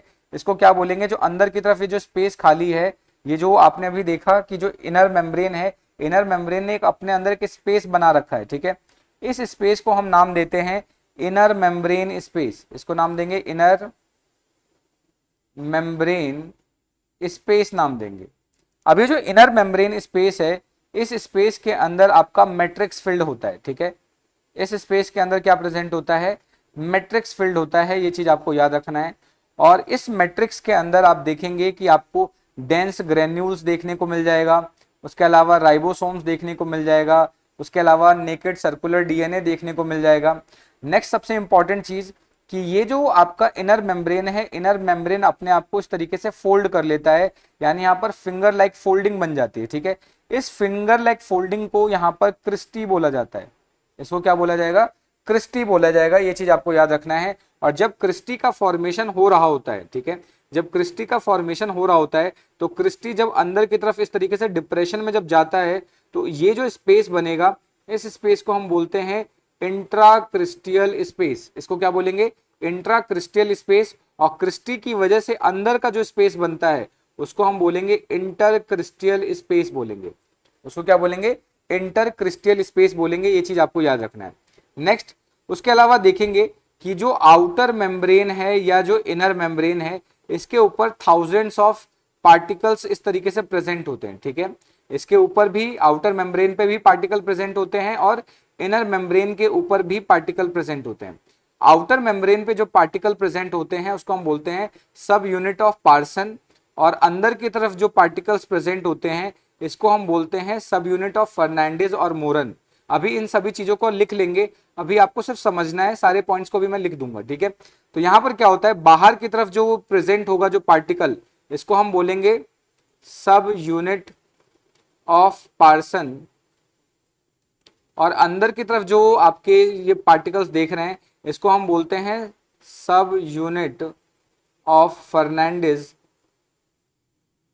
फर्नांडिस एंड मोरन, ठीक है।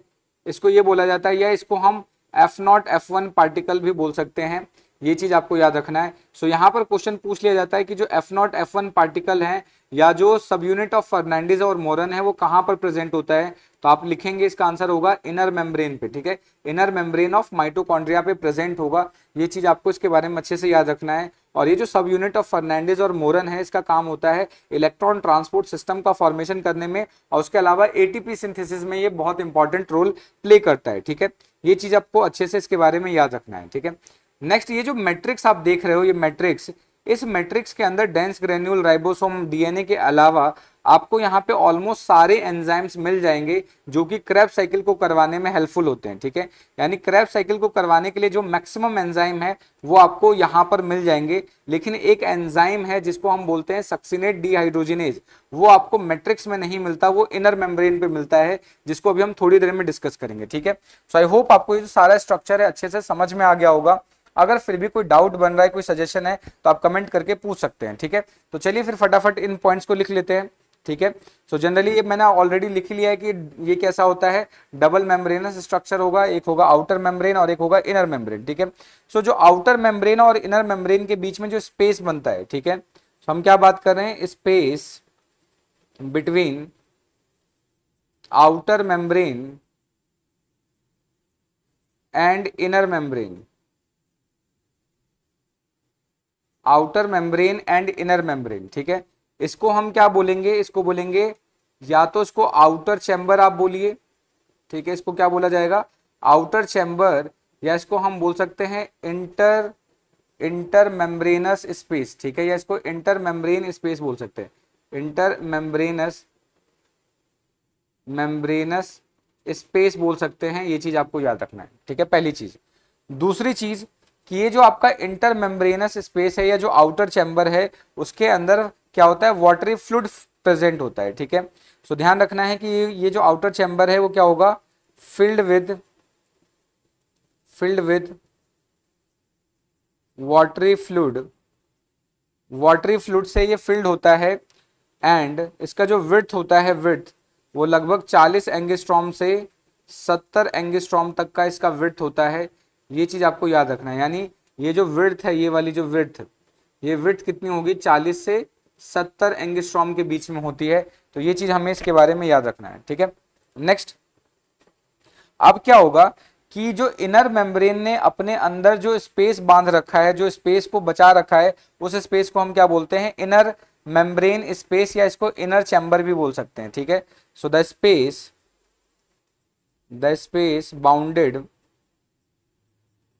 Bounded by inner membrane is called उसको क्या बोलेंगे, इसको बोलेंगे इनर चैम्बर, या तो इसको इनर चैम्बर बोलेंगे या इनर मेम्ब्रेन स्पेस बोलेंगे, इनर मेम्ब्रेन स्पेस बोलेंगे। ये चीज आपको ध्यान रखना है। और इस इनर मेम्ब्रेन स्पेस के अंदर क्या होता है, आपका सिंपल सा मैट्रिक्स प्रेजेंट होता है, ठीक है, ये चीज आपको याद रखना है। सो जो स्पेस होगा इनर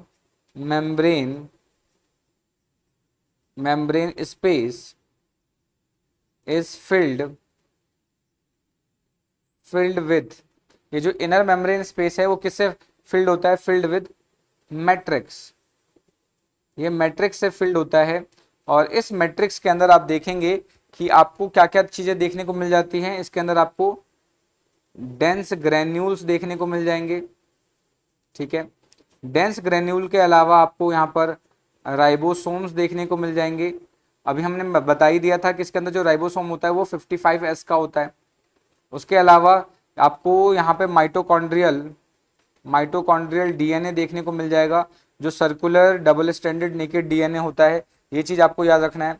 उसके अलावा आपको यहाँ पर इनसॉल्युबल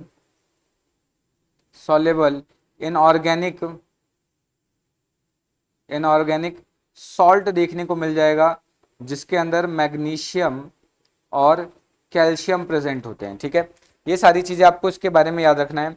उसके अलावा इनर मेम्ब्रेन में आपको कुछ कुछ केसेस में शुगर भी देखने को मिल जाता है, तो हम लिख सकते हैं in some cases sugar is also present. क्या प्रेजेंट होता है, शुगर भी प्रेजेंट होता है, ठीक है। तो ये चीज आपको याद रखना है। तो फटाफट हम क्या करते हैं, इनमें से कुछ पॉइंट्स को फटाफट हाईलाइट कर लेते हैं, ठीक है। सो अभी मैंने आपको बताया कि जो माइटोकॉन्ड्रिया होता है आपका, वो कैसा है, डबल मेम्ब्रेनस स्ट्रक्चर है, ठीक है। दो यहाँ पर आपको क्या है, दो मेम्ब्रेन देखने को मिलेगा, एक होगा आपका आउटर मेम्ब्रेन और एक होता है इनर मेम्ब्रेन, ठीक है। ये चीज आपको याद रखना है, एक होगा आउटर मेम्ब्रेन और एक होगा इनर मेम्ब्रेन। अब ये जो आउटर मेम्ब्रेन और इनर मेम्ब्रेन के वजह से बीच में जो स्पेस बनता है, इस स्पेस को हम या तो आउटर चैम्बर बोलते हैं या फिर इसको हम बोल सकते हैं इंटर मेम्ब्रेनस स्पेस, ठीक है। इसको क्या बोल सकते हैं, आउटर चैम्बर या इंटर मेम्ब्रेनस स्पेस बोल सकते हैं। और ये जो आपका इंटर मेम्ब्रेनस स्पेस है, इसके अंदर कुछ वाटरी फ्लूइड भरा हुआ होता है, और इस चैम्बर का जो विड्थ होता है वो 40 एंगस्ट्रॉम से 70 एंगस्ट्रॉम तक होगा। ये चीज आपको याद रखना है, ठीक है। अब ये जो इनर मेम्ब्रेन ने जो स्पेस बाउंड कर रखा है, उस स्पेस को हम क्या बोलेंगे, या तो इनर चैम्बर बोला जा सकता है या इसको इनर मेम्ब्रेन स्पेस बोल सकते हैं, ठीक है। और इस इनर मेम्ब्रेन स्पेस के अंदर आपका मैट्रिक्स भरा हुआ होता है, और उस मैट्रिक्स के अंदर आपको डेंस ग्रेन्यूल्स देखने को मिल सकता है, राइबोसोम्स देखने को मिल सकता है, माइटोकॉन्ड्रियल डीएनए देखने को मिल सकता है, इनसॉल्युबल इनऑर्गेनिक सॉल्ट्स देखने को मिल सकता है, जिसके अंदर मैग्नीशियम और कैल्शियम हो सकते हैं, ठीक है। और कुछ कुछ केसेस में आपको शुगर भी देखने को मिल जाता है। ये चीज आपको इसके बारे में अच्छे से याद रखना है, ठीक है। सो आई होप आपको यहाँ तक की जो चीजें अच्छे से समझ में आ गई होंगी। अगर फिर भी कोई डाउट बन रहा है, कोई ऐसा पॉइंट है जो समझ में नहीं आया, तो आप वो कमेंट करके पूछ सकते हैं, ठीक है। अब नेक्स्ट चीज आपको यहाँ पर जो याद रखना है, उसको थोड़ा सा ध्यान से समझते हैं। तो यहां पर आपको याद क्या रखना है, अगर हम इस मैट्रिक्स के अंदर जाएं, ठीक है, और मैट्रिक्स के अंदर जाने के बाद इनर मेम्ब्रेन को जब देखते हैं, मैट्रिक्स के अंदर से जब इनर मेम्ब्रेन को जब देखते हैं, तो जो हमें इनर मेम्ब्रेन का जो सरफेस दिखता है उसको हम बोलते हैं एम साइड, उसको क्या बोलेंगे, एम साइड। लेकिन वही अगर हम आउटर चैम्बर में चले जाते हैं, आउटर चैम्बर में जाने के बाद जो हम इनर मेम्ब्रेन का जो साइड देखते हैं उसको हम बोलते हैं सी साइड, ठीक है। सो एम से याद रखना कि मैट्रिक्स वाली साइड, और सी से याद रखना कि ये बाहर वाला जो साइड होगा उसको सी साइड बोलते हैं, ठीक है। तो इस चीज को भी हम यहां पर लिख लेते हैं, the side of inner membrane, the side of inner membrane facing matrix, ठीक है, is called M side, is called M side, ठीक है। जो मैट्रिक्स को फेस करेगा उसको M साइड बोलेंगे, ठीक है। while the side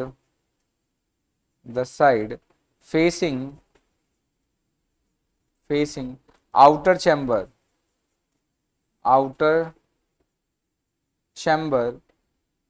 is called C side, इसको क्या बोलेंगे, सी साइड बोलेंगे।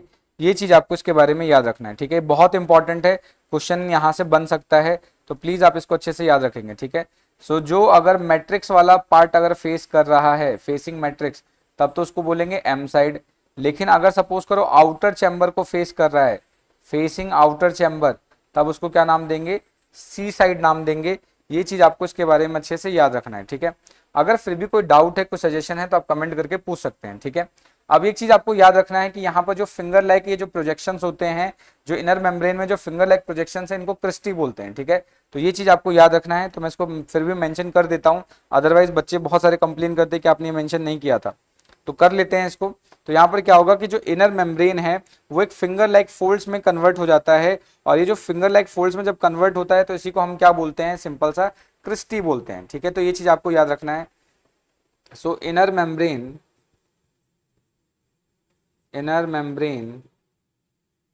forms a finger like projection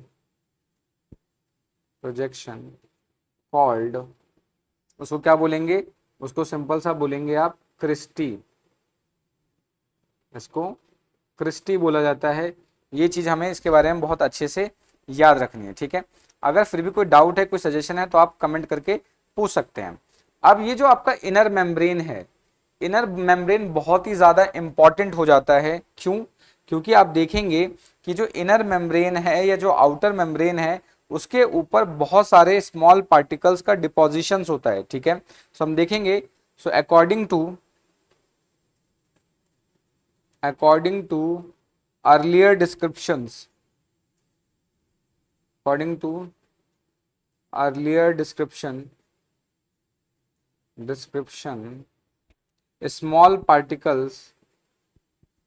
small particles are present on outer membrane and inner membrane of mitochondria, ठीक है। आउटर और इनर मेम्ब्रेन पे प्रेजेंट होता है, ठीक है। सो जो आउटर मेम्ब्रेन पे जो पार्टिकल प्रेजेंट होता है उसके अंदर स्टॉक नहीं होता है, स्टॉक एब्सेंट होता है। अब ये स्टॉक क्या होता है इसको समझते हैं। सपोज करो ये पार्टिकल है, ठीक है, इसको इस मेम्ब्रेन से जोड़ना है, तो यहां पर इस तरीके से एक स्ट्रक्चर प्रेजेंट होगा, इसी को हम बोलते हैं स्टॉक, ठीक है। तो जनरली जो आउटर मेम्ब्रेन पर जो पार्टिकल है, ठीक है, सो जो आउटर मेम्ब्रेन है, ठीक है, उस मेम्ब्रेन के ऊपर जो पार्टिकल होता है वो स्टॉकलेस होता है, स्टॉकलेस होगा, और इस पार्टिकल्स को हम नाम देते हैं सब यूनिट ऑफ पार्सन, ठीक है। लेकिन अगर हम वही बात करते हैं इनर मेम्ब्रेन की, इनर मेम्ब्रेन बहुत ज़्यादा इंपॉर्टेंट हो जाता है, बिकॉज यहाँ पर बहुत सारे कॉम्प्लेक्सेस प्रेजेंट होते हैं, ठीक है। सो जो इनर मेम्ब्रेन है वहाँ पर जो आपको पार्टिकल्स देखने को मिलते हैं उसके अंदर स्टॉक प्रेजेंट होता है, और ऐसे पार्टिकल्स को यहाँ पर हम नाम देते हैं सब यूनिट ऑफ फर्नांडिस। इसको क्या बोलते हैं? सब unit of Fernandez and Moran, Fernandez and Moran बोलते हैं, ठीक है। सो ध्यान रखना है, आउटर मेम्ब्रेन पे स्टॉकलेक्स मतलब पार्टिकल्स प्रेजेंट होगा जिसको सब यूनिट ऑफ पार्सन बोलेंगे, लेकिन इनर मेम्ब्रेन पर आपको क्या देखने को मिल जाएगा? सिंपल सा आपको यहाँ पर स्टॉक प्रेजेंट दिखेगा, ठीक है। तो जब यहाँ पर आपको स्टॉक प्रेजेंट दिखेगा तो यहाँ पर जो सब यूनिट बनता है इसको हम बोलते हैं सब unit of Fernandez and Moran, ठीक है। ये चीज आपको याद रखना है। सो जो ऐसा माना गया है कि जो इनर मेम्ब्रेन है इसके ऊपर जो सब यूनिट ऑफ फर्नांडिस और मोरन है, इसकी वजह से जो इनर मेम्ब्रेन है वो हाइड्रोजन ट्रांसपोर्ट में इन्वॉल्व रहता है, ठीक है। सो क्या होगा? It is involve in hydrogen transport. ये चीज आपको याद रखना है, ठीक है। सो हम क्या करते हैं, कुछ चीजों को फटाफट हाईलाइट कर लेते हैं सो दैट की चीजें समझ में आ जाए। तो इनर मेम्ब्रेन जो है वो फिंगर लाइक प्रोजेक्शंस बनाता है, ठीक है। एक फिंगर लाइक प्रोजेक्शंस बनाएगा जिसको क्रिस्टी बोलते हैं, ये चीज आपको याद रखेंगे। अर्लियर डिस्क्रिप्शंस की बात करें तो ये बताता है कि जो कुछ स्मॉल पार्टिकल्स होते हैं जो कि माइटोकॉन्ड्रिया के आउटर मेम्ब्रेन और इनर मेम्ब्रेन दोनों पे ही प्रेजेंट होते हैं। आउटर मेम्ब्रेन पे प्रेजेंट होने वाले जो पार्टिकल्स होते हैं उनके अंदर स्टॉक नहीं होता, स्टॉकलेस होते हैं, और इन पार्टिकल्स को हम सब यूनिट ऑफ पार्सन बोलते हैं। ये चीज आपको याद रखना है। इनर मेम्ब्रेन की बात करें तो यहाँ पर जो पार्टिकल्स होंगे उसके अंदर आपको स्टॉक देखने को मिलता है, इसलिए इन सब यूनिट्स को हम बोलते हैं सब unit of Fernandez and Moran, ठीक है। सबसे इंपॉर्टेंट चीज जो इसमें आपको याद रखनी है कि ये जो ऐसा माना जाता है कि आपका जो इनर मेम्ब्रेन है वो हाइड्रोजन ट्रांसपोर्ट में मदद करता है, ठीक है। ये चीज आपको इसके बारे में अच्छे से याद रखना है। अगर फिर भी कोई डाउट है, कोई सजेशन है तो आप कमेंट करके पूछ सकते हैं, ठीक है। नेक्स्ट जो इंपॉर्टेंट चीज है जो आपको यहाँ पर याद रखनी है वो ये याद रखनी है कि जो आपका आउटर मेम्ब्रेन है, ठीक है, जो आपका आउटर मेम्ब्रेन है, आउटर मेम्ब्रेन अगर हम उसके थिकनेस की बात करें, ठीक है, सो आउटर मेम्ब्रेन, और या इवन अब बात करें कि जो इनर मेम्ब्रेन है, outer membrane, outer membrane and inner membrane, inner membrane has a thickness, यानी जो दोनों मेम्ब्रेन है उसकी जो थिकनेस है वो ऑलमोस्ट अराउंड 60 एंगस्ट्रॉम से 70 एंगस्ट्रॉम तक होती है। ये चीज आपको याद रखना है, ठीक है, बहुत इंपॉर्टेंट है। और जो बीच में जो स्पेस था वो स्पेस मैंने आपको बता ही दिया था, ये 40 से 70 एंगस्ट्रॉम का होता है जो स्पेस होगा। तो आउटर मेम्ब्रेन और आपका जो इनर मेम्ब्रेन है, जो आपका आउटर मेम्ब्रेन, आउटर मेम्ब्रेन और इनर मेम्ब्रेन, ये इसको मैं हाईलाइट कर देता हूं। सो आपका ये जो आउटर मेम्ब्रेन है और जो इनर मेम्ब्रेन है इसकी जो थिकनेस होती है लगभग 60 से 70 एंगस्ट्रॉम तक ही होती है। इस चीज को हमें इसके बारे में अच्छे से याद रखना है, ठीक है। अगर फिर भी कोई डाउट बन रहा है, कोई सजेशन है तो आप कमेंट करके पूछ सकते हैं, ठीक है। अब सबसे इंपॉर्टेंट चीज जो आपको ध्यान रखना है कि चाहे आपका आउटर मेम्ब्रेन हो या इनर मेम्ब्रेन हो, ठीक है, ये जो दोनों मेम्ब्रेन है वो स्ट्रक्चरली एंड फंक्शनली अलग अलग होते हैं, ठीक है। सो हम लिख सकते हैं कि जो बोथ मेम्ब्रेन है, both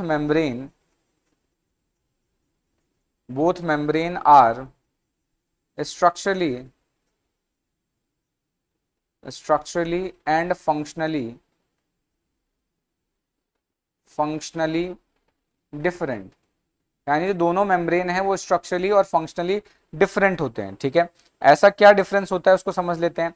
अगर हम स्ट्रक्चर की बात करें तो जो आउटर मेम्ब्रेन है, जो आपका आउटर मेम्ब्रेन है उसके अंदर लिपिड ज़्यादा होता है और इसके अंदर जो प्रोटीन है, प्रोटीन वो कम होता है, ठीक है।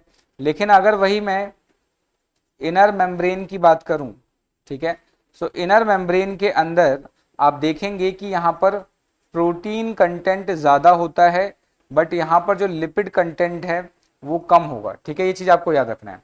सेम एज अगर हम फंक्शन की बात करें तो फंक्शन देखेंगे कि जो आउटर मेम्ब्रेन है, आउटर मेम्ब्रेन वो आपका परमिएबल होता है। वो कैसा होता है? परमिएबल होता है, क्योंकि ये जो आउटर मेम्ब्रेन है इसके ऊपर पोरिन्स प्रेजेंट होते हैं। इसके ऊपर क्या होते हैं? पोरिन्स प्रेजेंट होते हैं। तो पोरिन्स क्या है? एक प्रोटीन्स होते हैं जो कि एक चैनल क्रिएट कर देते हैं, जिसकी वजह से आसानी से कोई भी आयंस आसानी से आ जा सकता है, ठीक है। लेकिन अगर हम इनर मेम्ब्रेन की बात करें, इनर मेम्ब्रेन, इनर मेम्ब्रेन वो आपका कैसा होता है? सेमी परमिएबल होता है। ये चीज आपको याद रखना है कि इनर मेम्ब्रेन सेमी परमिएबल होगा। ये चीज आपको इसके बारे में अच्छे से याद रखना है, ठीक है। अगर फिर भी कोई डाउट बन रहा है, कोई सजेशन है, तो कमेंट करके आप पूछ सकते हैं। तो पहले मैं क्या करता हूं, इतनी चीजों को हाईलाइट कर देता हूं। सो ये जो दोनों मेम्ब्रेन है वो स्ट्रक्चरली और फंक्शनली डिफरेंट होते हैं, ठीक है।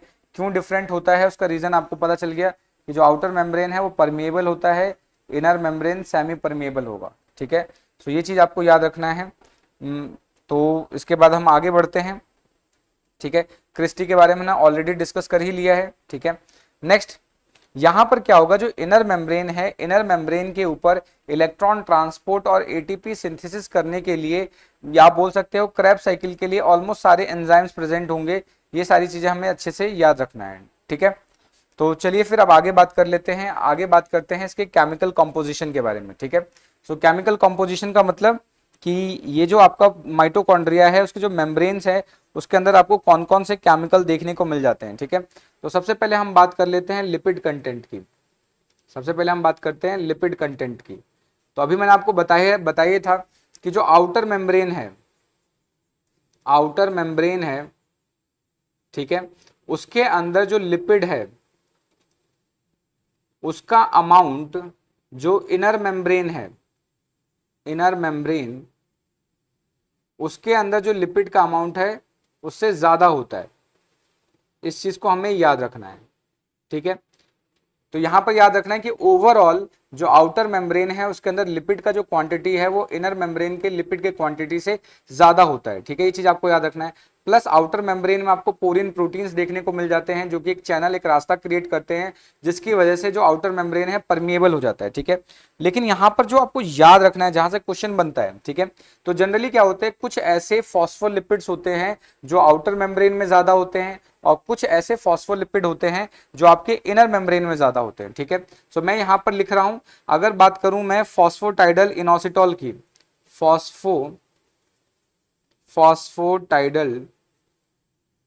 फॉस्फोटाइडल इनोसिटॉल, क्या हो गया? फॉस्फोटाइडल इनोसिटॉल, ठीक है। तो फॉस्फोटाइडल इनोसिटॉल आउटर मेम्ब्रेन में ज्यादा होता है, ये चीज आपको याद रखना है। उसके अलावा अगर हम बात करें यहाँ पे तो फॉस्फोटाइडल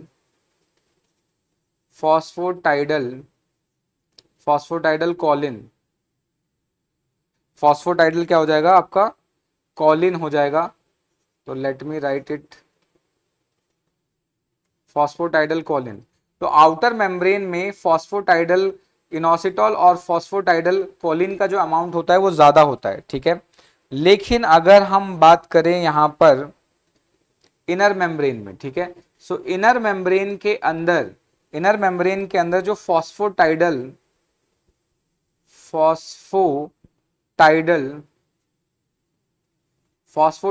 इथेनोलामाइन, ठीक है, इथेनोला, नाम भी थोड़े अजीब से हैं, इथेनोलामाइन,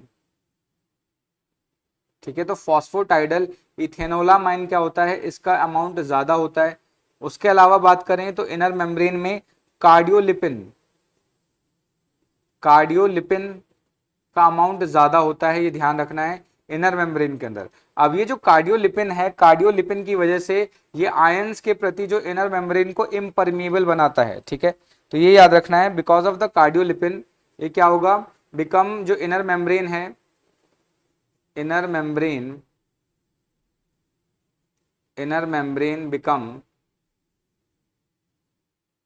बिकम इम्परमिएबल बोल सकते हैं या सेमी परमिएबल बोल सकते हैं फॉर आयंस, बिकम इम्परमिएबल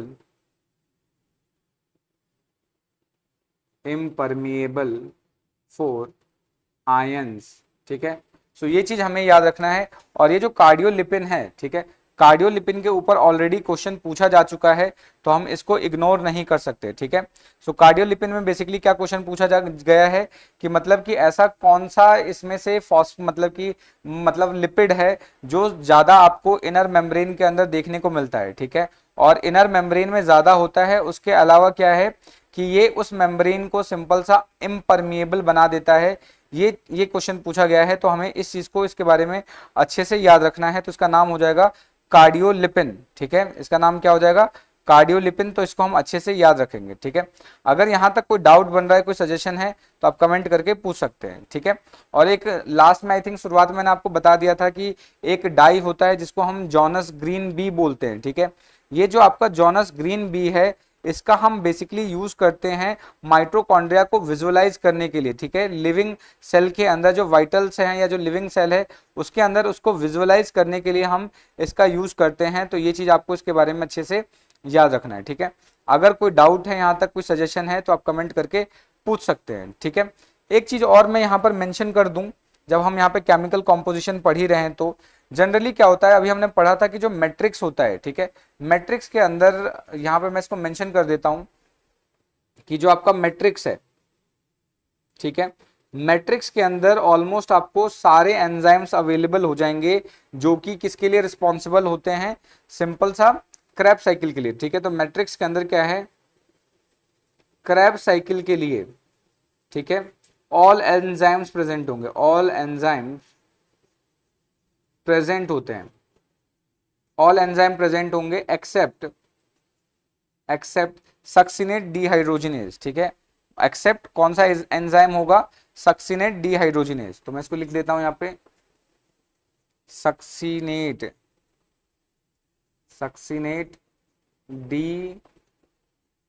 डीजीनेज, ठीक है। ये जो सक्सिनेट डीहाइड्रोजिनेज एंजाइम है, ये एंजाइम आपको इनर मेम्ब्रेन में मिलता है, ठीक है। ये एंजाइम आपको कहां देखने को मिलता है, इनर मेम्ब्रेन में देखने को मिलता है। प्लस किसी सेल के अंदर मुझे माइटोकॉन्ड्रिया के प्रेजेंस को देखना है या उसके नंबर्स को चेक करना है, तब ये जो सक्सिनेट डीहाइड्रोजिनेज है, ये हमें एज अ मार्कर एंजाइम की तरह भी वर्क करता है, ठीक है। तो ध्यान रखना है कि जो सक्सिनेट डीहाइड्रोजिनेज है, ये हमारे लिए एक एज अ मार्कर एंजाइम की तरह भी काम करेगा, ठीक है। तो पहले मैं इसको थोड़ा सा हाईलाइट कर देता हूं क्योंकि काफी इंपॉर्टेंट पॉइंट है। तो मैट्रिक्स के अंदर अगर हम बात करें तो क्रेब्स साइकिल को चलाने के लिए सारे एंजाइम प्रेजेंट होते हैं सिवाय सक्सिनेट डीहाइड्रोजिनेज को के छोड़ के, ठीक है। यानी ये जो एंजाइम है ये मैट्रिक्स में नहीं मिलता, ये आपको इनर मेम्ब्रेन में मिलेगा, ठीक है।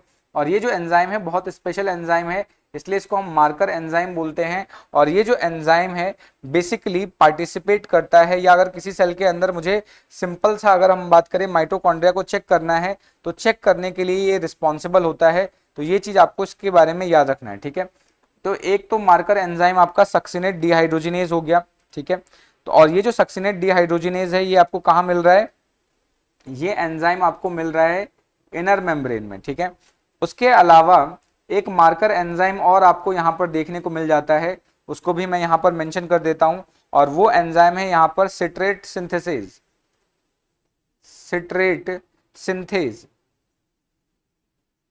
ये जो सिट्रेट सिंथेज है, ठीक है, ये आपको मैट्रिक्स में मिलता है। कहां मिलता है, ये मैट्रिक्स में मिलता है। और अगर मुझे माइटोकॉन्ड्रिया के वॉल्यूम को चेक करना है, ठीक है, तो ये बेसिकली हमें क्या बताता है, वॉल्यूम ऑफ माइटोकॉन्ड्रिया। तो वॉल्यूम ऑफ माइटोकॉन्ड्रिया को चेक करने के लिए हम इस पर्टिकुलर मार्कर एंजाइम का यूज कर सकते हैं। तो एक तो हो गया सक्सिनेट डीहाइड्रोजिनेज।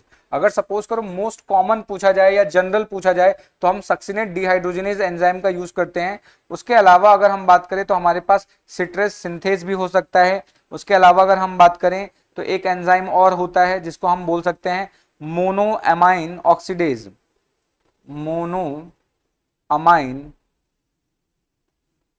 Amine oxidase. ये जो मोनोअमाइन ऑक्सीडेज है, ये एंजाइम आपको आउटर मेम्ब्रेन में देखने को मिलता है, ये आपको आउटर मेम्ब्रेन में देखने को मिलता है। और ये आउटर मेम्ब्रेन के लिए एज अ मार्कर एंजाइम की तरह काम करता है, ये चीज आपको याद रखना है, ठीक है। उसके अलावा अगर हम बात करें तो ये आपको नेक्स्ट एक मिल जाता है एडिनाइलेट काइनेज। Adenylate kinase. ये जो एडिनाइलेट काइनेज है ये आपको इंटरमेम्ब्रेन स्पेस में देखने को मिल जाता है। कहां देखने को मिल जाता है? इंटरमेम्ब्रेन स्पेस में ये आपको देखने को मिल जाएगा। तो ये अभी हमने जितने भी ये लिखे हैं ये सारे के सारे क्या हैं? आपके मार्कर एंजाइम्स हैं। किसके लिए? माइटोकॉन्ड्रिया के लिए। ठीक है, ये इंपॉर्टेंट है। लेकिन अगर आपसे बहुत कॉमन पूछा जा रहा है जिसमें अगर हम सेल के नंबर्स को चेक करते हैं, ठीक है, सेल के जनरल सेल टेस्ट के लिए ध्यान रखना है कि अगर जनरल सेल टेस्ट के लिए हम बात कर रहे हैं तो ये जो सक्सिनेट डिहाइड्रोजिनेज है इसका यूज हम करते हैं जनरल सेल टेस्ट। तो जनरल सेल के अंदर माइटोकॉन्ड्रिया है कि नहीं है उसको टेस्ट करने के लिए हम सक्सिनेट डिहाइड्रोजिनेज का यूज करते हैं। बहुत इंपॉर्टेंट है ये मार्कर एंजाइम, इसके ऊपर कई बार क्वेश्चन पूछे जा चुके हैं तो इसको हम अच्छे से याद करेंगे। ठीक है, तो अगर उसके अलावा कुछ स्पेसिफिक चीजें भी हैं, कुछ स्पेसिफिक मार्कर एंजाइम्स है, जैसे कि यहां पर आपका हो गया सिट्रेट सिंथेज। ठीक है, ये मैट्रिक्स में मिलता है और माइटोकॉन्ड्रिया का अगर मुझे वॉल्यूम चेक करना है तो उसके लिए इस एंजाइम का यूज करूंगा मैं। उसके अलावा मोनो एग्जाइम ऑक्सीडेज है, ये आउटर मेम्ब्रेन में मिलता है। फिर एडिनाइलेट काइनेज की बात करें तो ये इंटर मेम्ब्रेन स्पेस में देखने को मिलेगा। तो ये सारी चीजें हमें इसके बारे में अच्छे से याद रखना है। ठीक है, एंड प्लीज ये कार्डियोलिपिन वाला पार्ट आपको अच्छे से याद रखना है। अभी मैंने आपको बताया था ये जो कार्डियोलिपिन है, कार्डियोलिपिन बहुत इंपॉर्टेंट रोल प्ले करता है। ठीक है, कार्डियोलिपिन क्या कर रहा है? बहुत इंपॉर्टेंट रोल प्ले करता है। ठीक है, कहां पर इंपॉर्टेंट रोल प्ले कर रहा है? तो बेसिकली ये आयंस को इम्परमिएबल बनाने का काम करता है। ठीक है, तो ये क्या है कि स्पेसिफिक फास्फोलिपिड है जो कि इनर मेम्ब्रेन के अंदर मतलब कि क्या करता है? बहुत ज्यादा अबंडेंस में मिलता है और ये बेसिकली उस पर्टिकुलर इनर मेम्ब्रेन को आयंस के लिए इम्परमिएबल बना देता है। ठीक है, तो ये चीज हमें इसके बारे में याद रखना है, तो मैं इसको भी हाईलाइट कर देता हूं। तो ये क्या करेगा? इनर मेम्ब्रेन को इम्परमिएबल बना देता है। किसके लिए? आयंस के लिए। तो ये चीज हमें इसके बारे में बहुत अच्छे से याद रखना है कार्डियोलिपिन के बारे में। ठीक है, और यहाँ पर ये सारे के सारे ये फॉस्फोटाइडल लिपिड्स है या फॉस्फोलिपिड्स है कि आउटर मेम्ब्रेन में कौन से फॉस्फोलिपिड ज्यादा प्रेजेंट होते हैं और इनर मेम्ब्रेन में कौन से फॉस्फोलिपिड ज्यादा प्रेजेंट होते हैं। तो ये दोनों के नाम मैंने यहाँ पे मेंशन कर दिए हैं, तो आप इसको एक बार अच्छे से याद कर लेंगे। ये वाली स्लाइड बहुत ज्यादा इंपॉर्टेंट है तो इसको आपको अच्छे से याद रखना है। ठीक है, नेक्स्ट अब हम बात करेंगे सिंपल यहाँ पर। अब हम बात करते हैं कि ये तो हो गया लिपिड कंटेंट की, लिपिड कंटेंट कितना प्रेजेंट होगा। अब लिपिड कंटेंट के बाद हम बात करते हैं प्रोटीन कंटेंट की। ठीक है, क्योंकि लिपिड के अलावा क्या प्रेजेंट होगा? प्रोटीन भी प्रेजेंट होगा। तो नेक्स्ट हम बात कर लेते हैं प्रोटीन के बारे में। तो नेक्स्ट है प्रोटीन। अगर हम प्रोटीन की बात करें तो आप देखेंगे कि जस्ट अपोजिट हो जाएगा, जो ऊपर हमने पढ़ा था उसका अपोजिट। ठीक है, तो आप देखेंगे कि जो आउटर मेम्ब्रेन है, आउटर मेम्ब्रेन, ठीक है, उसके अंदर प्रोटीन का जो कंटेंट होता है कम होता है। ठीक है, या आउटर मेम्ब्रेन में बोल सकते हैं मात्र 10% प्रोटीन होता है। ठीक है, 10% प्रोटीन। लेकिन वही अगर मैं इनर मेम्ब्रेन की बात करूं, इनर मेम्ब्रेन की बात करूं तो इसके अंदर क्या है? ऑलमोस्ट अराउंड आपको 60%। ठीक है, इनर मेम्ब्रेन के अराउंड क्या है? आपको 60% प्रोटीन्स देखने को मिल जाता है। ये चीज आपको इसके बारे में अच्छे से याद रखना है। ठीक है, सबसे एक और इंपॉर्टेंट चीज कि जो आउटर मेम्ब्रेन है, आउटर मेम्ब्रेन, उसके अंदर आपको ऑलमोस्ट अराउंड सिर्फ 14 डिफरेंट प्रोटीन्स ही देखने को मिलेंगे, डिफरेंट प्रोटीन्स। ठीक है, और इन प्रोटीन्स का जो मॉलिक्यूलर वेट होता है, इन प्रोटीन का जो मॉलिक्यूलर वेट है, ये मॉलिक्यूलर वेट लगभग 12,000 से लेकर 2,20,000 तक वेरी कर सकता है। ये चीज आपको याद रखना है। ठीक है, सो आई होप आपको यहां तक की चीजें अच्छे से समझ में आ रही होंगी। लेकिन अगर वही मैं इनर मेम्ब्रेन की बात करूं, इनर मेम्ब्रेन, तो यहां पर आपको बहुत सारे, यानी आपको यहां पे क्या है? Large amount of protein, large amount of proteins देखने को मिल जाते हैं और इसका जो मॉलिक्यूलर वेट है वो वेरी करता है 10,000 से लेके 90,000 तक। इन प्रोटीन्स का मॉलिक्यूलर वेट वेरी कर सकता है। ये चीज आपको अच्छे से याद रखना है। ठीक है, सो आई होप आपको यहां तक की जो चीजें हैं अच्छे से समझ में आ रही होंगी।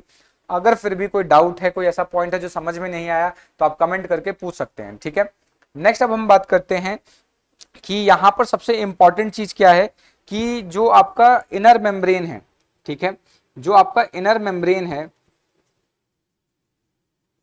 जो आपका इनर मेम्ब्रेन है, इनर मेम्ब्रेन के अंदर आप देखेंगे कि लार्ज अमाउंट में प्रोटीन्स एसोसिएटेड होते हैं, ठीक है, और सबसे ज्यादा जो प्रोटीन एसोसिएटेड होते हैं वो 5 कॉम्प्लेक्स में एसोसिएटेड होते हैं, ठीक है। सो जो इनर मेम्ब्रेन है उसके ऊपर जो मोस्ट प्रोटीन एसोसिएटेड, जो मोस्ट प्रोटीन एसोसिएटेड होते हैं वो किस में एसोसिएटेड होंगे, इनटू 5 कॉम्प्लेक्स, यानी इनर मेम्ब्रेन में जो 5 कॉम्प्लेक्स होते हैं उनके ऊपर सबसे ज्यादा प्रोटीन एसोसिएटेड होते हैं, और ये कॉम्प्लेक्स आपके 1 से लेके 5 तक वेरी कर सकते हैं, ये चीज आपको याद रखना है, ठीक है। अगर मैं बात करूं जो कॉम्प्लेक्स कॉम्प्लेक्स 1 से 4 तक की बात करूं, अगर कॉम्प्लेक्स 1 से 4 तक की बात करूं तो इसका काम होता है इलेक्ट्रॉन ट्रांसफर का, ठीक है, इसलिए इसको हम बोलते हैं इलेक्ट्रॉन ट्रांसफर कॉम्प्लेक्स, ठीक है। अब ये इलेक्ट्रॉन ट्रांसफर कॉम्प्लेक्स क्या है, इसको हम नेक्स्ट लेक्चर में जब हम ईटीएस पढ़ेंगे, इलेक्ट्रॉन ट्रांसपोर्ट सिस्टम पढ़ेंगे, तब यहां पर इन सारे कॉम्प्लेक्सेस को डिटेल करेंगे। अभी फिलहाल के तौर पे आपको सिर्फ नाम याद रखना है, ठीक है।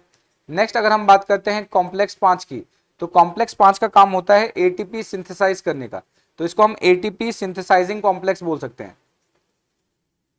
इसको हम क्या बोल सकते हैं, एटीपी सिंथेसाइजिंग कॉम्प्लेक्स बोल सकते हैं, ठीक है। तो ध्यान रखना है कि जो इनर मेम्ब्रेन है, इनर मेम्ब्रेन पर आपको बहुत सारे कॉम्प्लेक्सेस देखने को मिल जाते हैं, यानी लगभग 5 कॉम्प्लेक्सेस देखने को मिलेंगे, जिसमें से 1 से जो 4 कॉम्प्लेक्स है उसका काम क्या होगा, इलेक्ट्रॉन ट्रांसफर करने का, और जो कॉम्प्लेक्स 5 है उसका काम होगा एटीपी सिंथेसाइज करने का, ठीक है। तो ये चीज आपको इसके बारे में अच्छे से याद रखना है, ठीक है। सो आई होप आपको यहाँ तक की जो चीजें अच्छे से समझ में आ रही होंगी, ठीक है। अब नेक्स्ट बात करते हैं कि जो आपका ये जो मेम्ब्रेन है, ठीक है, जो माइटोकॉन्ड्रिया है उसमें क्या होगा कि लिपिड हो गया, प्रोटीन हो गया, उसके अलावा आपको यहां पर सिंपल सा एंजाइम्स भी देखने को मिल जाते हैं, ठीक है, यानी आपको एंजाइम्स भी देखने को मिलेंगे, ठीक है। और ये जो एंजाइम्स है, ठीक है, ये जो एंजाइम्स है देखेंगे कि कुछ एंजाइम्स आपको आउटर मेम्ब्रेन पे देखने को मिल जाएगा, और कुछ जो एंजाइम्स है वो आपको इनर मेम्ब्रेन पर देखने को मिल जाता है, ठीक है। तो ये चीज आपको याद रखना है। तो सबसे इंपॉर्टेंट चीज कि जो आउटर मेम्ब्रेन पे जो एंजाइम्स होते हैं वो ऑक्सीडेटिव फॉस्फोराइलेशन में पार्टिसिपेट नहीं करते।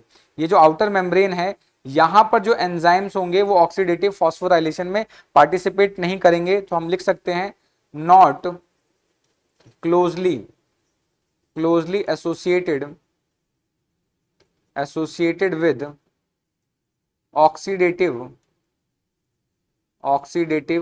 फॉस्फोराइलेशन।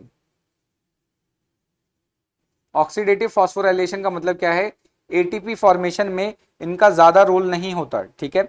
लेकिन अगर हम बात करें कि जो इलेक्ट्रॉन ट्रांसफर हो गया, ठीक है, इलेक्ट्रॉन ट्रांसफर हो गया और एटीपी सिंथेसाइज करने के जो एंजाइम्स होते हैं वो आपके इनर मेम्ब्रेन पे प्रेजेंट होते हैं, ठीक है। सो electron transfer and ATP synthesizing enzyme are present on inner membrane।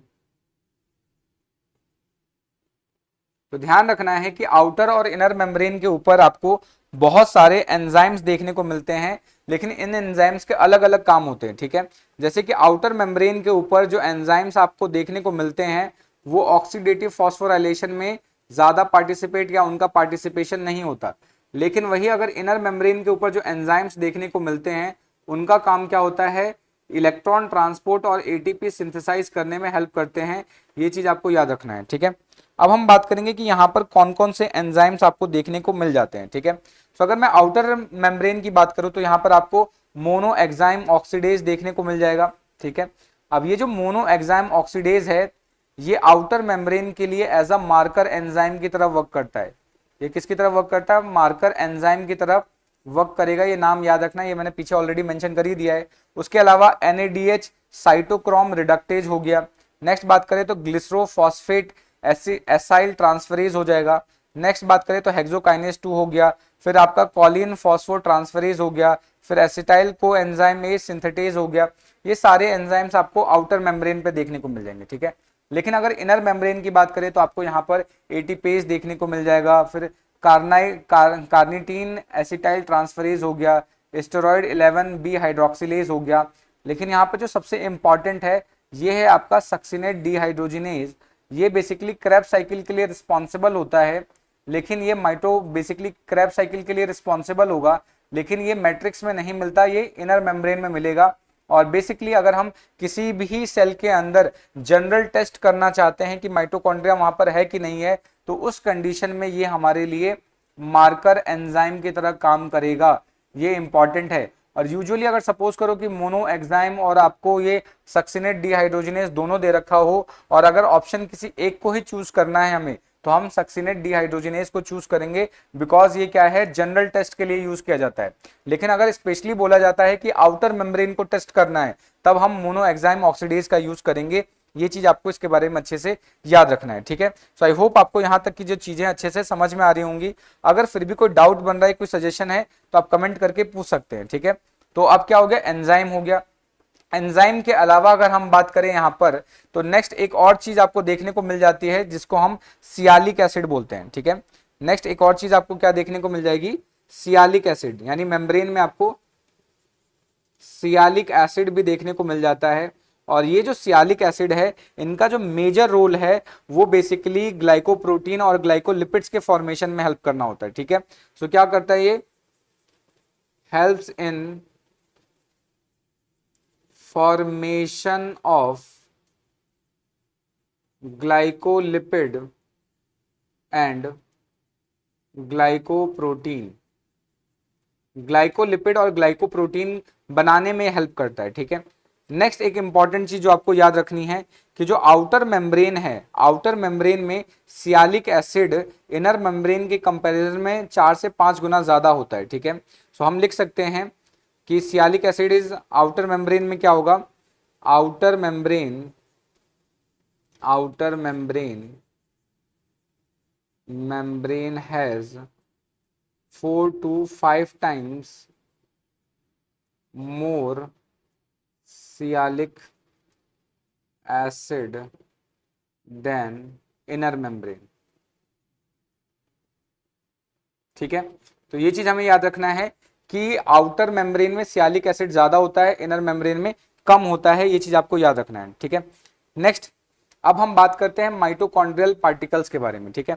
ये जो माइटोकॉन्ड्रियल पार्टिकल्स है, बेसिकली ये हेल्प करता है इलेक्ट्रॉन ट्रांसपोर्ट करने में, उसके अलावा एटीपी सिंथेसिस करने में ये हेल्प करेगा। ये चीज आपको इसके बारे में अच्छे से याद रखना है, ठीक है। तो कुछ पॉइंट्स है, जो कुछ इंपॉर्टेंट पॉइंट्स है, इसको हम समझ लेते हैं, ठीक है। जो आपका इनर मेम्ब्रेन होता है, इनर मेम्ब्रेन, मैंने अभी आपको बता ही दिया था कि इनर मेम्ब्रेन और आउटर मेम्ब्रेन दोनों के ऊपर बहुत सारे पार्टिकल्स प्रेजेंट होते हैं, और इन पार्टिकल्स में से जो इनर मेम्ब्रेन होता है, उनके अंदर जो पार्टिकल्स होते हैं, उनका काम ईटीएस बनाने में और इलेक्ट्रॉन ट्रांसपोर्ट करने में प्लस एटीपी सिंथेसिस में हेल्प करता है, ठीक है। सो अगर हम बात करें कि जो इनर मेम्ब्रेन है, उसके ऊपर आप देखेंगे बहुत सारे ट्रांसपोर्ट कॉम्पोनेंट प्रेजेंट होते हैं, ठीक है। सो इनर मेम्ब्रेन contains several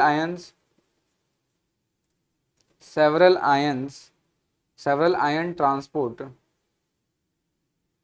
ठीक है, जैसे सेवरल आयन ट्रांसपोर्ट कंपोनेंट, यानी इसके ऊपर बहुत सारे आयन ट्रांसपोर्ट कंपोनेंट प्रेजेंट होते हैं। जैसे कि अगर हम बात करें आयन कंपोनेंट और किसको ट्रांसफर करना है, ट्रांसपोर्टिंग आयन किसको ट्रांसपोर्ट करने के लिए, अगर हम बात करें तो फॉस्फेट हो गया, फॉस्फेट को ट्रांसफर करवाना है, एडीपी को करवाना है, एटीपी को ट्रांसफर करवाना है, ठीक है, डाइकार्बोक्सिलेट को करवाना है, डाइकार्बोक्सिलेट हो गया, इन सभी चीजों को करवाने के लिए हमारे पास होता है। उसके अलावा पायरुवेट हो गया, अल्फा कीटोग्लूटरेट हो गया, इन सारी चीजों को करवाने के लिए होता है, ठीक है। अब हम बात कर लेते हैं थोड़ा सा माइटोकॉन्ड्रियल पार्टिकल्स के बारे में। तो अगर माइटोकॉन्ड्रियल पार्टिकल्स की बात करूं, माइटोकॉन्ड्रियल पार्टिकल्स की, तो आप देखेंगे कि माइटोकॉन्ड्रियल पार्टिकल्स आपको आउटर मेम्ब्रेन पर भी देखने को मिलते हैं, ठीक है, और ये आपको इनर मेम्ब्रेन पर भी दिखते हैं, ठीक है। यानी ये दोनों मेम्ब्रेन पे आपको पार्टिकल्स देखने को मिल जाएंगे, चाहे वो आउटर मेम्ब्रेन हो या फिर वो इनर मेम्ब्रेन हो, ठीक है। तो इस चीज को हमें इसके बारे में याद रखना है। तो अगर मैं यहाँ पर आउटर मेम्ब्रेन की बात करूं, ठीक है, तो आउटर मेम्ब्रेन के ऊपर जो पार्टिकल्स प्रेजेंट होते हैं वो कैसे होते हैं, स्टॉकलेस होते हैं, स्टॉकलेस पार्टिकल्स प्रेजेंट होंगे, ये चीज आपको याद रखना है। और ये जो स्टॉकलेस पार्टिकल होते हैं, ठीक है, इसको हम क्या बोलते हैं, इसको बोलते हैं सब यूनिट ऑफ पार्सन। इनको क्या बोला जाएगा, सब यूनिट ऑफ, स्टॉकलेस पार्टिकल होता है, इनको सब यूनिट ऑफ पार्सन बोलेंगे। और ये बेसिकली कैसे होते हैं, ये हॉलो होते हैं, हॉलो सिलेंड्रिकल होंगे, हॉलो सिलेंड्रिकल होते हैं। और इसकी जो लेंथ है, तो ध्यान रखना है, ये 60 एंगस्ट्रॉम, इसकी 60 एंगस्ट्रॉम लॉन्ग होता है और 60 एंगस्ट्रॉम ही वाइड भी होता है। ये चीज हमें इसके बारे में याद रखना है, ठीक है। और इसके सेंटर में एक होल बनता है जो कि 20 एंगस्ट्रॉम का होता है, ठीक है। So centre hole of 20 angstrom diameter, मतलब क्या है, इसका डायग्राम कुछ ऐसा होगा। तो ये बीच में थोड़ा सा थिक होता है इस तरीके से। तो इस तरीके से अगर ये थिक है, तो यहां पर जो अंदर का जो डायमीटर है, इसकी जो लेंथ है, लेंथ कितनी हो जाएगी, 60 एंगस्ट्रॉम, ठीक है। इसकी जो विड्थ होगी वो भी होगी 60 एंगस्ट्रॉम, लेकिन इसके अंदर वाला जो स्पेस है, जो अंदर वाला है, वो कितना होगा, 20 एंगस्ट्रॉम का होता है। ये चीज हमें इसके बारे में याद रखनी है, ठीक है। नेक्स्ट अब हम बात करते हैं इनर मेम्ब्रेन पार्टिकल्स की। जो इनर मेम्ब्रेन के ऊपर जो पार्टिकल्स प्रेजेंट होते हैं उनके बारे में थोड़ा सा डिस्कशन कर लेते हैं, ठीक है। सो अगर हम इनर मेम्ब्रेन के बारे में बात करें, ठीक है, सो इनर मेम्ब्रेन के ऊपर जो हमें पार्टिकल्स देखने को मिलते हैं उनकी संख्या कई हजार हो सकती है, ठीक है। सो क्या होगा, नंबर, अगर हम नंबर की बात करें तो नंबर कैसे हो सकते हैं, सेवरल थाउजेंड्स हो सकते हैं, ठीक है, सेवरल थाउजेंड स्मॉल पार्टिकल्स, ठीक है, बहुत सारे स्मॉल पार्टिकल्स प्रेजेंट होंगे। और इन स्मॉल पार्टिकल्स को हम बोलते हैं सब unit of Fernandez and Moran. इन पार्टिकल को, ये जो दिख रहा है अभी इस समय आपको, ये क्या है, आपके सब यूनिट ऑफ फर्नांडीज और मोरन कहलाता है। या इसी को हम क्या बोल सकते हैं, F0 F1 पार्टिकल बोल सकते हैं, ठीक है। और F0 F1 पार्टिकल बहुत ही इंपॉर्टेंट पार्टिकल है, क्योंकि इसका काम एटीपी बनाने में हेल्प करना होता है, ठीक है। या इसको हम एटीपी कॉम्प्लेक्स भी बोल सकते हैं, या एटीपेस कॉम्प्लेक्स भी बोला जा सकता है, ठीक है। ये चीज आपको इसके बारे में याद रखना है। अब यहाँ पर आप देखेंगे कि ये जो पूरा का पूरा, ये यहाँ से यहाँ तक का, ये जो देखो, ये जो पूरा स्ट्रक्चर है, ये यहाँ से लेके यहाँ तक, ये पूरा का पूरा आपका क्या है, F0 F1 पार्टिकल है, ठीक है। सो अगर हम एक F0 F1 पार्टिकल को ध्यान से देखें, एक F0 F1 पार्टिकल को अगर मैं ध्यान से देखूं तो उसके अंदर मुझे 3 स्ट्रक्चर्स देखने को मिलेंगे, ठीक है। उसके अंदर क्या देखने को मिलेगा, स्ट्रक्चर की बात मैं कर रहा हूं यहाँ पे, स्ट्रक्चर ऑफ F0 F1। तो स्ट्रक्चर की बात करूं तो उसके अंदर 3 चीजें देखने को मिलेगा। एक होता है आपका बेस पीस, ठीक है। तो यहां पर ये जो देखो नीचे वाला, ये है आपका बेस पीस, ठीक है।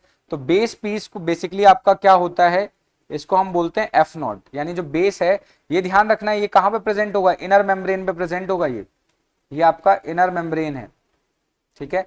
सो इनर मेम्ब्रेन पर ये पूरा का पूरा आपका कॉम्प्लेक्स प्रेजेंट होता है। तो इनर मेम्ब्रेन पर जब ये अटैच होगा तो अटैचमेंट के लिए जो बेस पीस है उसको बेस पीस बोलेंगे। और ये जो बेस पीस है वो आपका किसका बना होता है, आपका F0 का बना होता है, ठीक है। बेस पीस के बाद आपको स्टॉक देखने को मिल जाता है।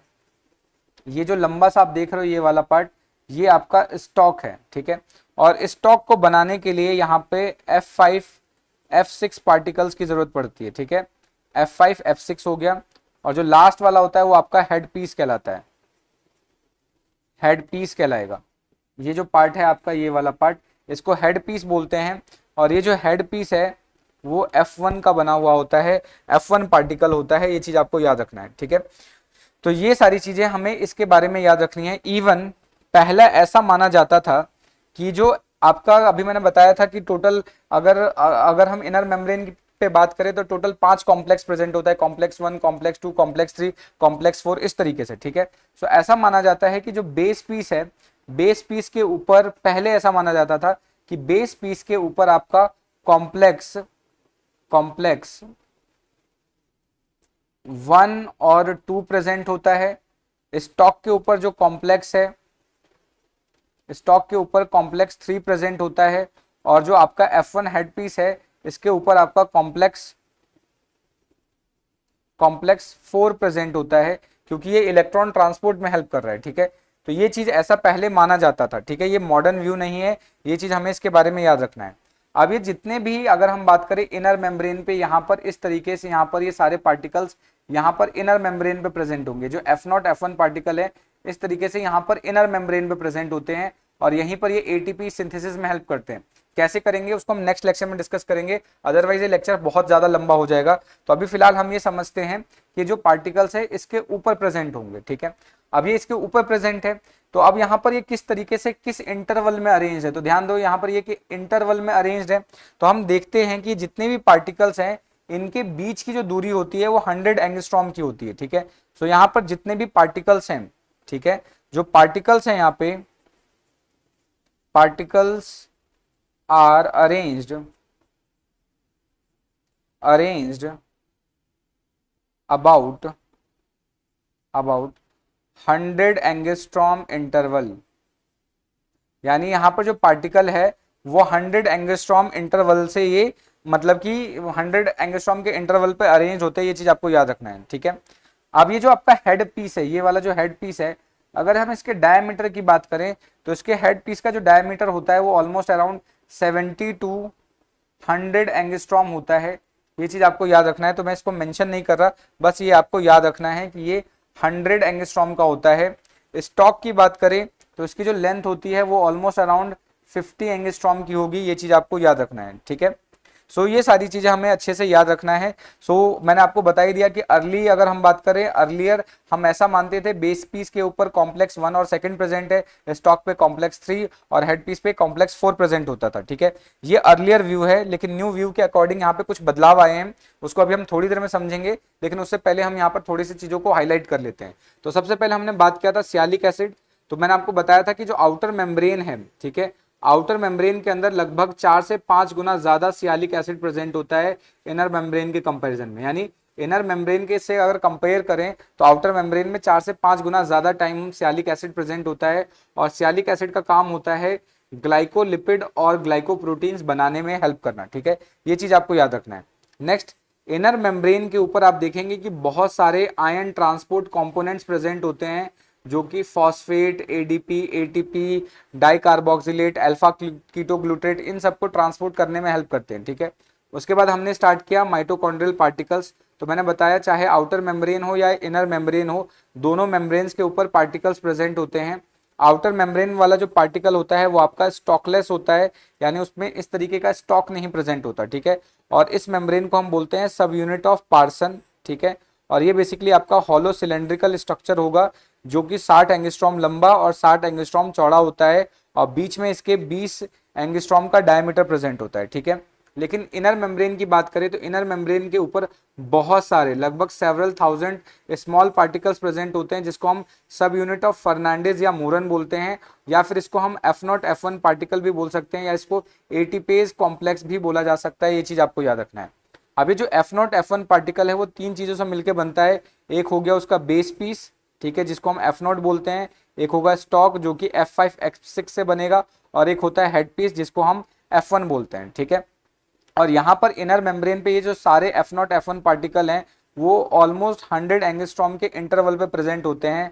और पहले ऐसा माना जाता था जो कॉम्प्लेक्स है, फर्स्ट और सेकंड कॉम्प्लेक्स आपके बेस पीस पे प्रेजेंट होते हैं, स्टॉक पे थर्ड कॉम्प्लेक्स, और लास्ट वाला क्या है, फोर्थ, जो आपका फोर्थ है वो किस पे प्रेजेंट होगा, सिंपल सा हेड पीस पे प्रेजेंट होगा। ये चीज आपको इसके बारे में याद रखना है, ठीक है। सो आई होप आपको यहाँ तक की जो चीजें अच्छे से समझ में आ गई होंगी। अगर फिर भी कोई डाउट बन रहा है, कोई सजेशन है, तो आप कमेंट करके बता सकते हैं, ठीक है। अब हमें बात करना है फंक्शन ऑफ माइटोकॉन्ड्रिया के बारे में, ठीक है। लेकिन इसके फंक्शन को समझने से पहले थोड़ा सा जो मॉडर्न व्यू है, जो करंट व्यू है, उसको अभी हमने डिस्कस नहीं किया है, तो एक बार करंट व्यू को भी समझ लेते हैं। तो जो पुराना जो व्यू था, जो अर्लियर व्यू था, वो हमें ये बता रहा था कि जो बेस पीस है, जितने भी जो कॉम्प्लेक्सेस है वो बेस पीस, स्टॉक और आपके हेड पीस पे प्रेजेंट है, ठीक है। लेकिन जो करंट व्यू है, अगर हम बात करें according to current view, current view हमें क्या कहता है, ये चीज आपको याद रखना है। तो करंट व्यू हमें कहता है जो हमारा हेड पीस है, जो आपका हेड पीस है जिसको हमने F1 नाम दिया था, ठीक है, इसके ऊपर आपको एटीपेज प्रॉपर मिल जाएगा, एटीपेज प्रॉपर देखने को मिल जाएगा, ये एंजाइम है, ठीक है। नेक्स्ट अगर हम बात करें स्टॉक की, ठीक है, स्टॉक आपका क्या है F5 F6, ठीक है। सो आपका जो स्टॉक है, ठीक है, जिसको F5 या फिर हम F6 बोल सकते हैं, इस स्टॉक के ऊपर आपको बेसिकली क्या है ओलिगोमाइसिन सेंसिटिव कन्फरिंग प्रोटीन्स देखने को मिल जाता है। इस पे क्या मिलेगा, ओलिगोमाइसिन, ओलिगोमाइसिन सेंसिटिविटी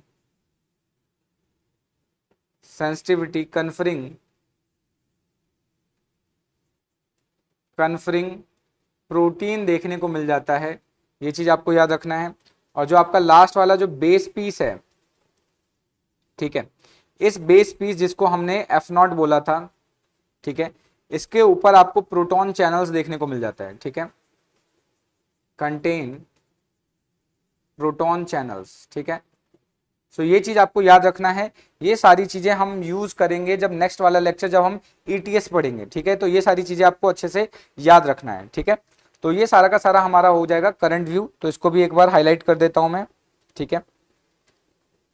सो यहाँ पर जो हेड पीस है जिसको हमने F1 बोला, इसके अंदर एटीपेज प्रॉपर मिलेगा। स्टॉक जो कि हमारा F5 F6 था, उसके ऊपर ओलिगोमाइसिन सेंसिटिविटी कन्फरिंग प्रोटीन देखने को मिल जाता है। बेस पीस की बात करें जिसको हमने F0 बोला है, इसके ऊपर आपको प्रोटीन चैनल्स देखने को मिल जाते हैं। ये चीज आपको इसके बारे में याद रखना है, ठीक है। नेक्स्ट अब हम बात कर लेते हैं, नेक्स्ट अब बात करेंगे फंक्शंस के बारे में, ठीक है।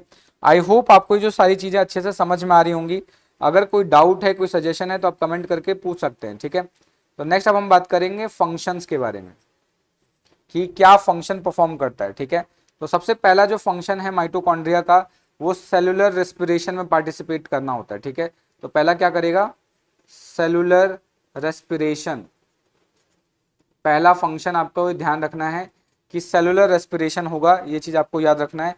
सेलुलर रेस्पिरेशन की बात करें तो इसके अंदर बहुत सारे स्टेप्स आ जाते हैं, जैसे पहला कि ग्लाइकोलिसिस हो गया, ग्लाइकोलिसिस हो गया। उसके अलावा ग्लाइकोलिसिस के बाद क्या होता है, पायरुविक एसिड बनता है, तो पायरुविक एसिड का ऑक्सीडेशन होना होता है, तो oxidation, oxidation of pyruvic acid हो गया। पायरुविक एसिड के ऑक्सीडेशन के बाद क्रैब साइकिल हो गया, जो माइटोकॉन्ड्रिया के मैट्रिक्स में चलता है, ठीक है। और उसके बाद आ जाता है आपका oxidative phosphorylation, oxidative phosphorylation, oxidative phosphorylation हो गया, ठीक है। ये हमारा सेलुलर रेस्पिरेशन हो गया।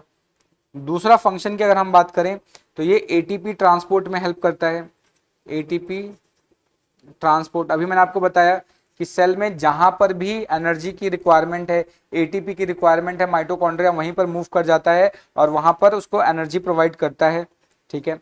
नेक्स्ट अगर हम बात करें तो ये लिपिड सिंथेसिस में हेल्प करता है, लिपिड सिंथेसिस में हेल्प करेगा, ये चीज आपको याद रखना है। तो यहां पर क्या है कि अगर लिपिड सिंथेसिस की बात करें तो लिपिड सिंथेसिस के केस में आपका जो लेसिथिन है,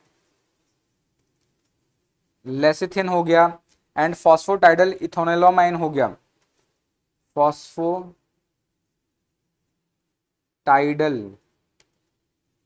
इथेनोलामाइन,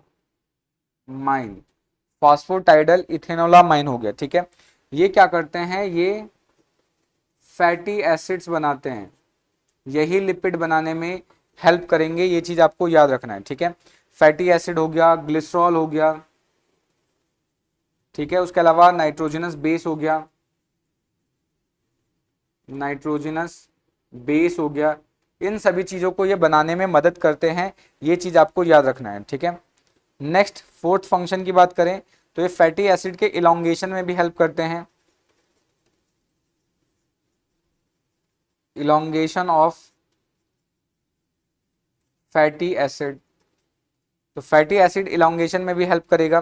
तो जनरली क्या होता है, मैमेलियन माइटोकॉन्ड्रिया की बात करें तो यहाँ पर ग्रुप ऑफ एंजाइम्स प्रेजेंट होते हैं जो कि फैटी एसिड्स के इलोंगेशन में हेल्प करते हैं, ठीक है। और ये बेसिकली क्या करते हैं, एसिटाइल को एंजाइम ए को ऐड करते हैं। फैटी एसिड इलोंगेशन में होगा क्या, addition of acetyl coenzyme A, ठीक है। और यहां पर क्या होता है, रिड्यूसिंग ऑफ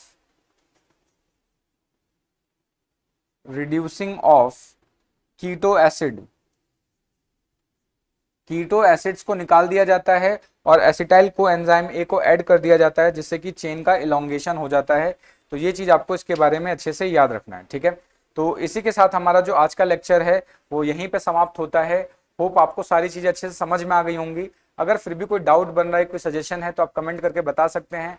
मिलते हैं नेक्स्ट वीडियो में, तब तक के लिए जय हिंद दोस्तों, थैंक यू।